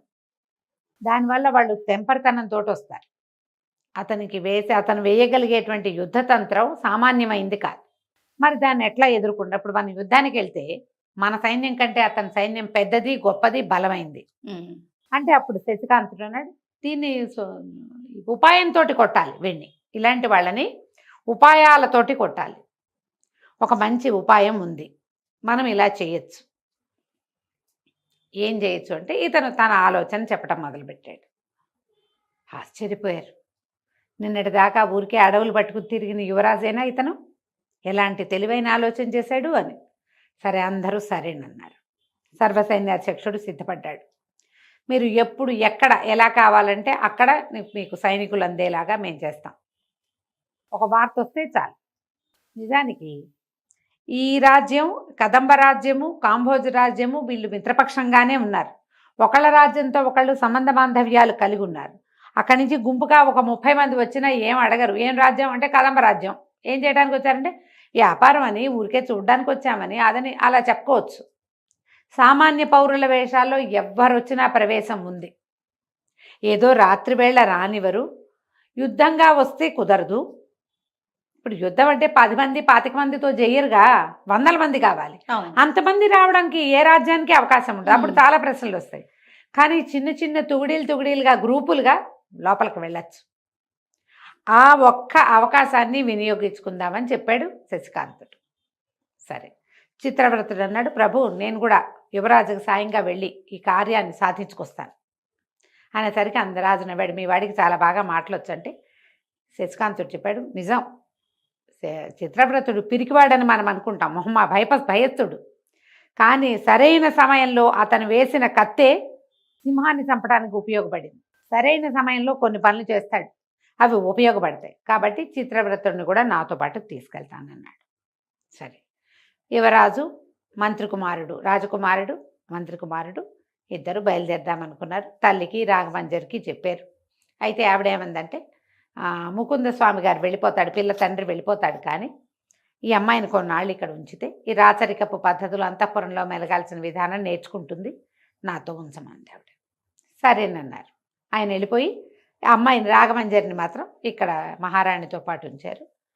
రాకుమారుడు, మంత్రి కుమారుడు ఇద్దరు బయలుదేరి వెళ్తే ఈ 2 రాజ్యాలకి మధ్యలో శ్రీపురం దగ్గర గూఢచారులు ఉంటారు. ఇంతకుముందు కూడా చూశారు అక్కడే వీళ్ళు. అవును. అక్కడ ఉన్న ఒక గూఢచారి వీళ్ళని ఆపాడు. ఎవరు ఏమిటి, కత్తులు కటాలతో వీళ్ళిద్దరే, కానీ రాజపురుష వేషాలతో ఉన్నారు. ఆ కత్తి ఎగర కొట్టేశాడు శశికాంతుడు. ఇంతలో ఇంకోటి వచ్చాడు. ఇద్దరు అక్కడ ఉండేది గూఢచారులు. ఆ మొట్టమొదటి ఎప్పుడైతే వీరమల్లుడు దెబ్బలు తిన్నాడో ఆ వాళ్ళ రెండో వాడు లేకపోవటం వల్ల ఇది కుదిరింది. సరే, ఆ రెండో వాడిని కూడా రాకుమారుడు ట్రైన్లో పెట్టేశాడు శశికాంతుడు. ఇంతలో ఏం చేశారు, దూరం నుంచి 10 మంది సైనికులు వచ్చారు. వీళ్ళిద్దరిని కట్టేసి తీసుకెళ్ళిపోయారు. వీళ్ళ అబ్బాయిలు ఇద్దరు ఏం చేశారు, చక్కగా బట్టలు మార్చుకుని తమ దగ్గర జోలెల్లో ఉన్న బట్టలు వేసుకున్నారు. 2 వృద్ధులు 2 గుర్రాలు నడిపించుకుంటూ వెళ్తున్న వేషం వేసుకున్నారు. చక్కగా ముస్తాబయ్యారు పెద్దవాళ్ళుగా. రాజ్యంలోకి ప్రవేశించారు. రోడ్డు మీదే ఒకడు అడిగాడు, ఎక్కడికి వెళ్తున్నారు ఏమిటి అని అడిగేసరికి ఏం చెప్పాడు, బాబు పెద్దవాళ్ళం గుర్రాలు అమ్మటానికి వెళ్తున్నాము అనేసరికల్లా చీకటి పడింది, ఇప్పుడు వెళ్ళడానికి కుదరదన్నారు. అయ్యో చీకటి పడితే ఈ అడవిలో ఏముంటాం, రాజ్యం పొలిమేరలు దాటి లోపలికి వెళ్ళాలి కదా, సరే మాకేదైనా ఇచ్చి వెళ్ళండి అన్నారు. ఏమిటి ఇస్తే రానిస్తారా, ఇస్తే రానిస్తే ఇంకేముంది, సెక్యూరిటీ పోయినట్టేగా, ఏదైనా కాల్చి చేతిలో పెడదామనిపించింది వీళ్ళకి. ఏం చేశారు, జేబులో నుంచి డబ్బులు తీసి ఇచ్చారు. పైన ఇంకో 4 ఉంటారన్నాడు వీడు. మీ అందరికీ ఇస్తూ పోతే మా వ్యాపారం ఏముందండి, ఇటు అడిగిన వాళ్ళకి ఇస్తూ పోతే కష్టము, మేము అంత ఇవ్వలేమంటే సరే తలా 1 రూపాయి ఇవ్వండి మేము చెప్తాం అని చెప్తే అక్కడ కూడా తలా 1 రూపాయి ఇచ్చి లోపలికి ప్రవేశించారు. రాత్రిపూట ప్రవేశం కష్టం. ఓకే. వీళ్ళు ఎప్పుడైతే ప్లాన్ చేసుకుని బయలుదేరారో వీళ్ళకంటే ముందే చిన్న చిన్న గుంపులుగా కొంతమంది సైనికులు వెళ్ళిపోయారు లోపలికి, సామాన్య పౌరుల వేషాలతో.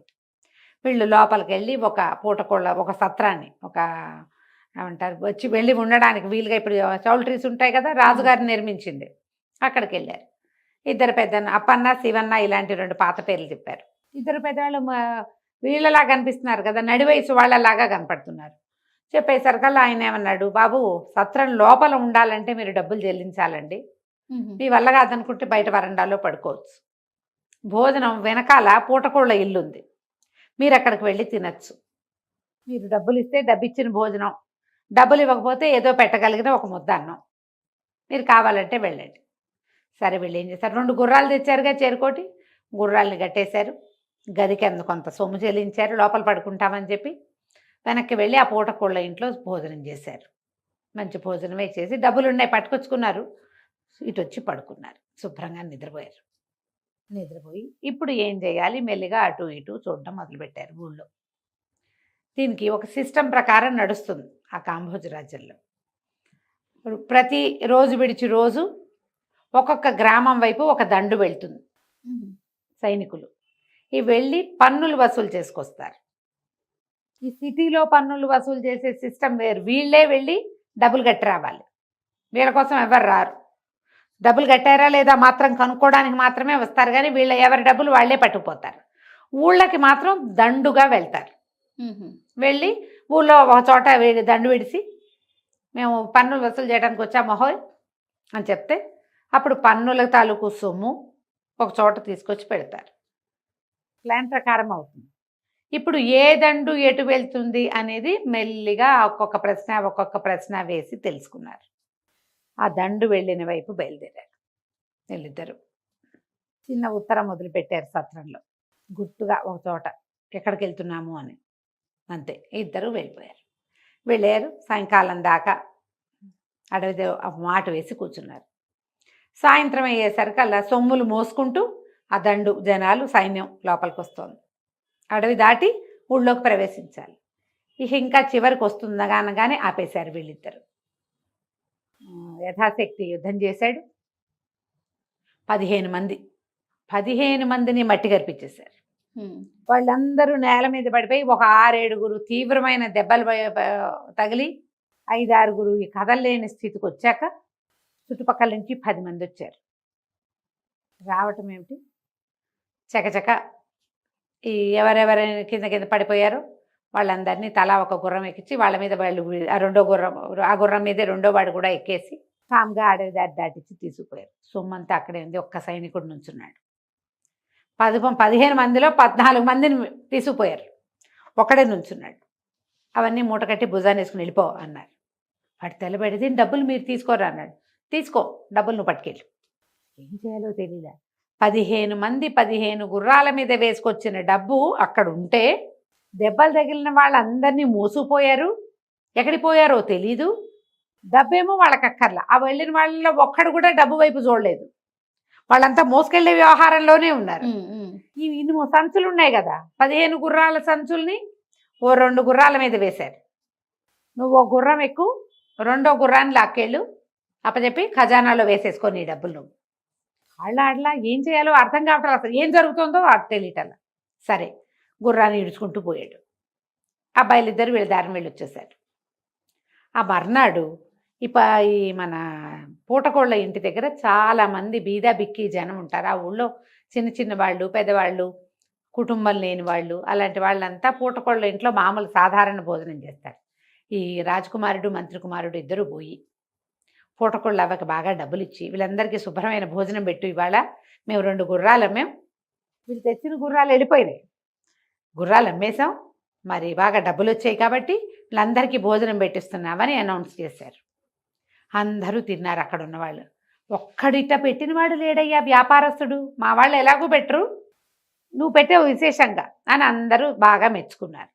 ఆ సత్రం గుమాస్తా ఉన్నాడు కదా, వీళ్ళకి మొదట చెప్పాడు డబ్బులు ఇవ్వండి లోపల రావాలంటే. బాబు నన్ను కూడా పిలవచ్చు కదా అంటే, అది కాదండి మీరంతా ఇలా బీద బిక్కితో తింటారో తినరో అని మిమ్మల్ని పిలవలేదంటే, ఎందుకు తిన్నాను బాబు, అన్నానికి ఏమడ్డాం, తప్పకుండా అవసరం, ఈసారి మీరు విందిచ్చేటప్పుడు మళ్ళీ మమ్మల్ని పిలవాలి అన్నారు. అందరూ చక్కగా భోజనాలు చేశారు. ఇది మొదలు. మళ్ళా 3 రోజుల తర్వాత ఇంకొక దండు ఇంకో వైపు వెళ్ళింది. వీళ్ళు మళ్ళీ ఆ దారి పట్టారు. 14 మందిని చిత కొట్టారు. చేయగలిగినంత యుద్ధం చేసిన వాళ్ళని పెడరెక్కలు విరిచి గుర్రాల మీద పడేసుకుని తీసుకుపోయారు. సొమ్మంతా ఖజానాకి వెళ్ళిపోయింది. సేమ్ ఇక్కడ ఏం చేశారో రెండోసారి అదే చేశారు. రెండోసారి జరిగేసరికి రాజు ఆశ్చర్యపోయాడు. అందరూ కూడారు, వాళ్ళు రాజు, మంత్రి, అందరూ, సైన్యాధ్యక్షుడు, సైనికుళ్ళు. అది చెప్పాడు, వాడు మామూలు వాడు కాదండి, ఆ కుర్రాడు కత్తి తింటే కత్తే కనపడలేదు, 15 మందిని చెండాడేశాడు, అరగంట అయ్యేసరికి మొత్తం అందరం కింద పడిపోయాము, నన్ను ఒక్కనే ఆటే దెబ్బలు కొట్టకుండా ఉంచాడు, ఇవి తీసుకుపోమన్నాడు. మనుషుల్ని ఎందుకు తీసుకెళ్తున్నారు, దొంగతనం అయితే డబ్బు తీసుకెళ్ళాలి. 2 సార్లు 2 14 28 మంది వెళ్ళిపోయారు సైనికులు. వీళ్ళల్లో వీళ్ళందరూ కూడా గట్టివాళ్లే. దీని మీద ఆలోచించడం మొదలుపెట్టారు. ఏ స్ట్రాటజీ తోటి ఇది జరుగుతోందో, మనుషులు ఎందుకు తీసుకెళ్తున్నారు ప్రశ్న. తర్వాత ఏం జరిగిందండి? వీళ్ళు ముగ్గురు మాట్లాడుకుంటున్నారు, రాజుగారు, మంత్రి, సైన్యాధ్యక్షుడు. ఎందుకంటే అతను అందరినీ నమ్మడు, గూఢచారులని వాళ్ళనే నమ్ముతాడు. ఈ మాటల సమయంలో వాకిట్లోకి కోట ద్వారం దగ్గరికి, లోపల భవనం దగ్గరికి ఒక తెల్లటి గుర్రం వచ్చింది. దాని మీద ఎవరు లేరు.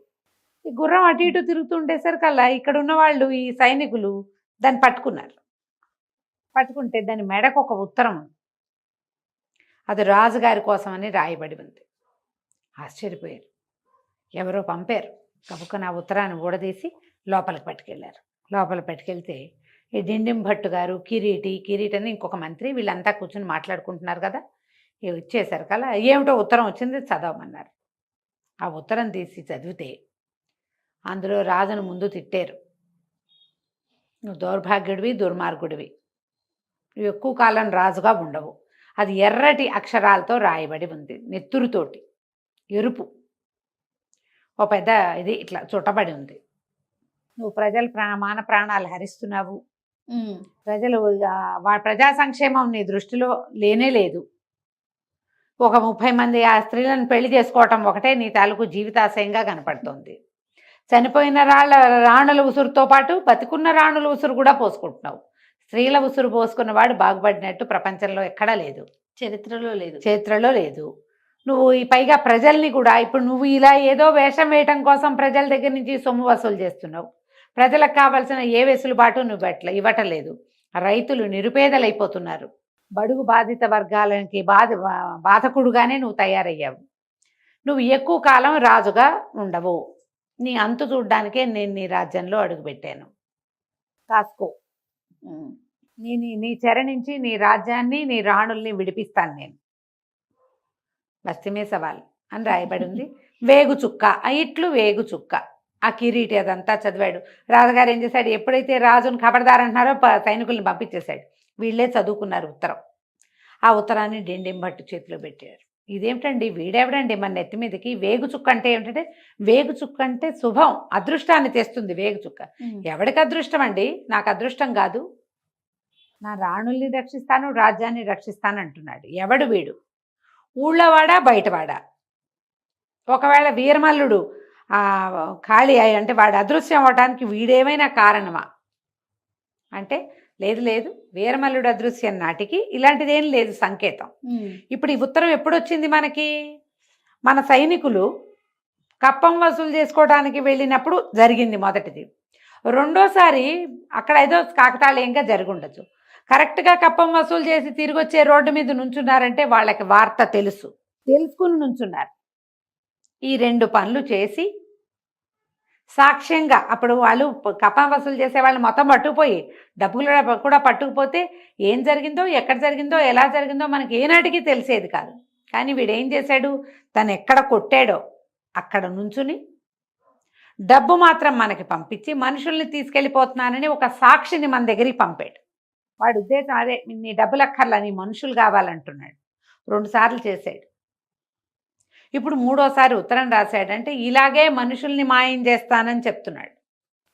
కాబట్టి ఇప్పుడు ఇది వేరేగా ఆలోచించాలి. ఆయన ఉత్తరం అంతా చూస్తే అన్ని గుండ్రటి అక్షరాలు. ఇది ఎవరో మంత్రి రాసిన అక్షరం. ఇది ఈ అక్షరము మంత్రులు రాసిన అక్షరాలు. ఎవడో కుర్రాడు, ఎవడో ఒక ఏమంటారు ఏరాగేరావాడు, రాబిన్ హుడ్ రాసింది కాదు ఇది. వీడు చదువుకున్నవాడు, తెలివిగలవాడు. అక్షరాలన్నీ గుండ్రగా ఒకే సైజులో ఉన్నాయి. అంటే మంత్రిత్వం నేర్పేవాడు, మంత్రిత్వం నేర్చుకున్నవాడు ఎవడో రాశాడు ఈ ఉత్తరం. గ్రాఫాలజీ ఉంటుంది కదా, అది రాసింది చూస్తేనే వీడు ఏ క్యాడర్కి చెందినవాడు అనేది తెలిసిపోతుంది. ఖచ్చితంగా వీడొక మంత్రి అంటే వీడికి రాజు ఇంకొకడు ఉండాలి. ఎంత గెస్ చేశారో ఇంకొకడు ఉన్నాడు ఎవడో. సరే చూద్దాం ఏం జరుగుతుందో చూద్దాం. ఈ లోపల పహరా గాయిద్దాం. ఇంతలో ఏం చెయ్యొచ్చు మనం, ఈ వేగు చుక్క అని పేరు పెట్టుకున్నాడుగా, వేగు చుక్కని పట్టించిన వాడికి ₹1,00,000 బహుమానం. ఆ చుక్కి చెప్పినా సరే, వాడినే పట్టుకున్నా సరే. దండోరా పిటాయించారు, మొత్తం దండోరా కొట్టారు.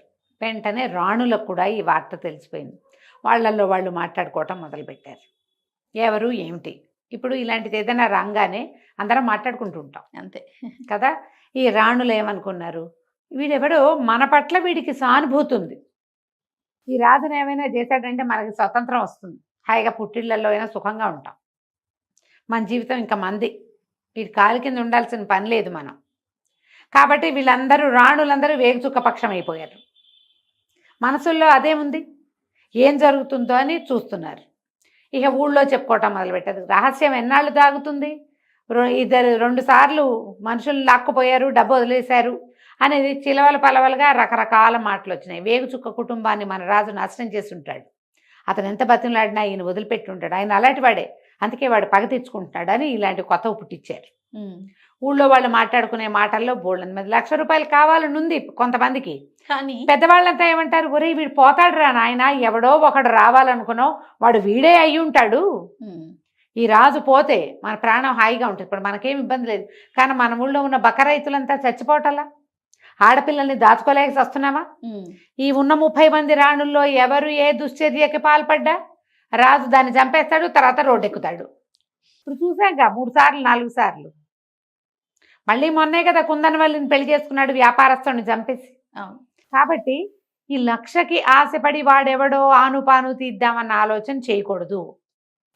వీడు రాజుకి ఏ రకంగా శాస్తి చేస్తాడో చూడాలి. ఇంతలో సాముగారిడీలు చేస్తున్న 40 మందిని ఒకే దెబ్బకి ఎత్తుకుపోయారని తెలిసింది. ఇవి నేర్చుకుంటారుగా వీళ్ళంతా. అవునవును, మన ప్రాక్టీస్ చేస్తారు జిమ్లో, నేటివ్ జిమ్ములు. అక్కడ గరిడీలు చేస్తున్న వాళ్ళని పట్టేశారు. 40 మంది ఒక దెబ్బకి పొద్దున వెళ్ళారు, సాయంత్రానికి ఎవరు లేరు అక్కడ, మొత్తం అంతా వెళ్ళిపోయారు ఎక్కడికో. వాళ్ళని వీళ్ళే ఎవరో తీసుకుపోయారు. ఈ తీసుకుపోయింది ఎవరో ఎట్లా తీసుకెళ్తున్నారో కూడా తెలియటల్లా. దీనికి 3 దారులు ఉన్నాయి ఆ దేశానికి, ఆ రాజ్యానికి. 3 దారులలోనూ అడవులు ఉన్నాయి. అడవుల్లో ప్రతి అడవిలోనూ గూఢచారులు ఉంటారు అంచెల వారీగా. వాళ్ళ కళ్ళు వీళ్ళు ఎట్టా కప్పుతున్నారో తెలీదు. ఒక 4-5 రోజులు గడిచాక ఏ అడవిలోనూ గూఢచారు అనేవాడే లేడు అని తెలిసింది. ఎందుకంటే వాళ్ళని ముందే లేపేశారు, వాళ్ళని పట్టుపోయారు ముందే. ఇది ఏం చేయాలో తెలియటల్లా. కానీ ప్రజలు చాలా ఈగర్గా వెయిట్ చేస్తున్నారు. వీళ్ళు ఏం చేశారు, అక్కడి నుంచి సైనికులు మొత్తం ఊరంతా అన్ని సత్రాలు, అన్ని సందులు గొంతులు, కొత్త వాళ్ళు ఎవరైనా వచ్చారా అని వెతకటం మొదలుపెట్టారు. వీళ్ళు ఈ 40 మందిని మాయం చేశాక పూటకోళ్ళమ్మ ఇంటి దగ్గర వంట చేయించారు. వేడి వేడి గారెలు బూరెలు అవి చేయించారు, అందరికీ పంచిపెట్టారు. వేడి గారెలు బూరెలు తింటున్నారు. సైనికులు వచ్చారు. వచ్చాక ఈ సత్రం ఈయన ఉన్నాడు కదా రామాచారి, ఆయన పేరు సత్రం గుమాస్తా అని అడిగారు. కొత్తగా ఎవరిని వచ్చాడు? ఎవ్వరు రాలేదండి, అందరూ పాత వాళ్ళే, ఎవ్వరు లేరు అంటే వీళ్ళంతా చూస్తుంటే ఈ పెద్దవాళ్ళ వేషంలో ఉన్న శశికాంతుడు, చిత్రవ్రతుడు కనపడ్డారు. వీళ్ళెవరు ఎప్పుడు చూడలేదే అని అడిగాడు ఒక సైనికుడు, కొత్తగా చూస్తున్నాను. అబ్బాయి వీళ్ళు ఎప్పుడో వచ్చారండి, చాలా నాళ్ళైంది వచ్చి, పెద్ద గుర్రాల వ్యాపారస్తులు, వ్యాపారం బాగా సాగిందని మరి ఇక మా అందరికీ గారెలు బూరెలు చేయించారు, పట్టండి మీరు కూడా తినండి అని వేడి వేడి గారెలు బూరెలు చేతులు పెట్టారు. అవి తింటూ సైనికులు ఇతన్ని అడిగారు, శశికాంతుడిని, ఎంతకాలం ఉంటారు మీరంటే, ఇంకొక నెల 40 రోజులు ఉంటామండి, ఇంకో చిన్న చిన్నవి ఇంకా ఉన్నాయి, గుర్రాలు పైనుంచి వస్తున్నాయి, అమ్మకాలు అయిపోగానే మేము వెళ్ళిపోతాం, మేము ఎప్పుడో వచ్చాం అనేసరికి సరేనన్నారు. వీళ్ళు ఇప్పుడు రాలేదండి, వాళ్ళు ఎప్పుడో వచ్చారని అందరూ సాక్ష్యం చెప్తారు, అందరూ తిన్నారుగా వీళ్ళు పెట్టినవి, అందుకని వీళ్ళు అసలు కొత్త వాళ్లే కాదని, వీళ్ళు చాలా అద్భుతమైన వ్యక్తులని సాక్ష్యం చెప్పారు. సైనికులు కూడా గారెలు బూరెలు వేడి వేడివి నోట్లో వేసుకుని వెళ్ళిపోయారు. రాత్రి పడుకుంటే గంటకి పారా హుషారు వినపడుతోంది. ఓ పెద్ద 10 మంది సైనికులు పారా హుషారు అరుచుకుంటూ వెళ్తున్నారు. మళ్ళా సరిగ్గా గంట అయ్యేసరికి మళ్ళీ వచ్చేస్తారు, గస్తీ తిరుగుతున్నారు ఊళ్ళో, ఏవి అవకుండా. అబ్బో ఏర్పాట్లు గట్టిగా ఉన్నాయంటే అప్పుడు శశికాంతుడు అన్నాడు, దీనికి తగినట్టు చేద్దాం, మనం కొత్త ఐడియా చేయాలి. ఇప్పుడు ఇక్కడ ఉండకుండా మహారాణుల సంగతి మనకు తెలియాలి. పూర్వం ఒక రాణి గారి చెలికత్తెను రక్షించాం మనం, ఆమె చెప్పింది ఏం చెప్పింది, ఈ సత్రమే, వీళ్ళు దిగిన సత్రమే అది, ఈ సత్రంలో గుమాస్తా గారి కూతురు గోపిక, ఆమెను కలుసుకోమంది. గిరిక ఆమెను కలుసుకోవాలి. ఇప్పుడు అమ్మాయి కనిపించట్లా, ఆయన ఇల్లు ఎక్కడో, రేపొద్దున అమ్మాయిని పట్టుకోవాలి, తాము ఇక్కడ ఉన్నామని లోపలికి వార్త వెళ్ళాలి. ఎవరికి? మహారాణులకి. ఎందుకంటే ఆ మహారాణి చెలికత్తనే కదా, అమ్మాయి చెప్పింది మీకు ఏ సహాయం కావాలన్నా చేస్తాము, మేము సిద్ధం. ఇప్పుడు కలవాల్సింది గిరిక, పూర్వం కలిసింది విమల. సరే, మర్నాడు పొద్దున ఏం చేశారు, ఈ రామాచారి గారి దగ్గర కూర్చుని ఆయన చేయి పరీక్షించాడు. ఏంటంటే మీకు జ్యోతిష్యం వచ్చా అన్నాడు. వచ్చండి, ఆయన ఎవరో ఒక మహానుభావుడు హిమాలయాల నుంచి వస్తే ఆయన వద్దంటున్నా ఏవో 4 ముక్కలు చెప్పాడు, నేర్చుకున్నా ప్రతి చోట ఉపయోగపడుతుంది, నేను చెప్పినట్టు కనపడుతుంది, జరుగుతుంది, ఉన్నది ఉన్నట్టు లేనిది లేనట్టు చెప్పి అవతల బారేస్తాను అన్నాడు. చెప్పండి అంటే చెయ్యి బాగా చూసి, మీ జీవితం బాగానే ఉందండి, మీకు ఒక అందమైన కూతురు ఉంది కదా అన్నాడు. ఆనంగానే కూతురు అందమైంది అనగానే జావగారిపోయాడు ఆయన. అవునండి, నాకు ఒకతే కూతురు ఉంది, మా కూతురు చాలా అందగత్తే, రాజుగారికి కనపడకుండా దాచిపెట్టుకుంటున్నామండి అన్నాడు. అనేసరికి చాలా బాగుంది, మీ కూతురు భవిష్యత్తు కూడా చూస్తే బాగుంటుంది, ఇంకా అమ్మాయి భవిష్యత్తు చాలా బాగుంటుందండి అన్నాడు. ఈయన అన్నాడు, ఈ సత్రం గుమాస్తా గారు, నా చేతిలోనే తెలుస్తుందండి మా అమ్మాయి భవిష్యత్తు అన్నాడు. మీ చేతిలో ఏం తెలుస్తుందండి, మీకు అమ్మాయి ఉందని తెలుస్తుంది, పిల్ల చేయి చూస్తే ఏమైనా తెలియచ్చు అనేసరికి పక్కన కూర్చున్నాడుగా చిత్రవ్రతుడు, అదేంటి కోపన్న అట్ట వదిలేస్తావు, ఆ పిల్ల చేయి కూడా చూసి ఏదైనా చెప్తే చేయించుకుంటాడు కదా అని ఎంకరేజ్ చేశాడు. ఈయన గబుక్కున ఆ పిల్లని తీసుకొచ్చి ఎవరికైనా చూపించే ఉద్దేశం లేదు, కానీ ఇప్పుడు జ్యోతిష్యం అనగానే అందరూ చేతులు జాపుతారు కదా. ఆయన అన్నాడు, రేపొద్దున పిలిపిస్తా మా అమ్మాయిని, మా అమ్మాయి చేయి చూసి చెప్పాలండి, ప్లీజ్ అండి అని బతిమలాడాడు. సరేలేండి, మీరు అడుగుతున్నారు కాబట్టి, కానీ లేకపోతే ఏముంది చూద్దాంలేండి, రేపటి సంగతి రేపు అన్నాడు. ఆయన మర్నాడు పొద్దున్నే కూతురుని తీసుకొచ్చాడు. ఈయన గాలిలో బాణం వేశాడు, కానీ నిజంగానే చక్కటిది ఆ గిరిక, ఆ పిల్లనే కదా, ఆ పిల్లకి తెలియజేయాలి మేము ఇక్కడ ఉన్నాము, విమలని కలిసిన వాళ్ళం మేమేనని తెలియజేయాలి. ఆ పిల్ల చేయి చూసే లోపల ఈయన్ని మంచినీళ్ళు ఇద్దామని మెల్లిగా అమ్మాయికి చెప్పాడు, విమలని పూర్వం కాపాడిన వాడిని నేనే, మేము ఇక్కడ ఉన్నామని విమలకి వార్త చెప్పాలి అంటే, అవునండి అప్పుడు చెప్పింది విమల తనని కాపాడారని, మిగిలిన వివరాలు అవి చెప్పలేదు, సరే మీరు ఇక్కడ ఉన్నారని చెప్పాలి అంతే కదా, నేను విమలకి తెలియజేస్తానంతే. విమలకి తెలియజేయటం ద్వారా రాజకుమారుడు ఏం సాధించాలనుకున్నాడో మనం తర్వాయి భాగంలో తెలుసుకుందాం. తప్పకుండా. నమస్తే.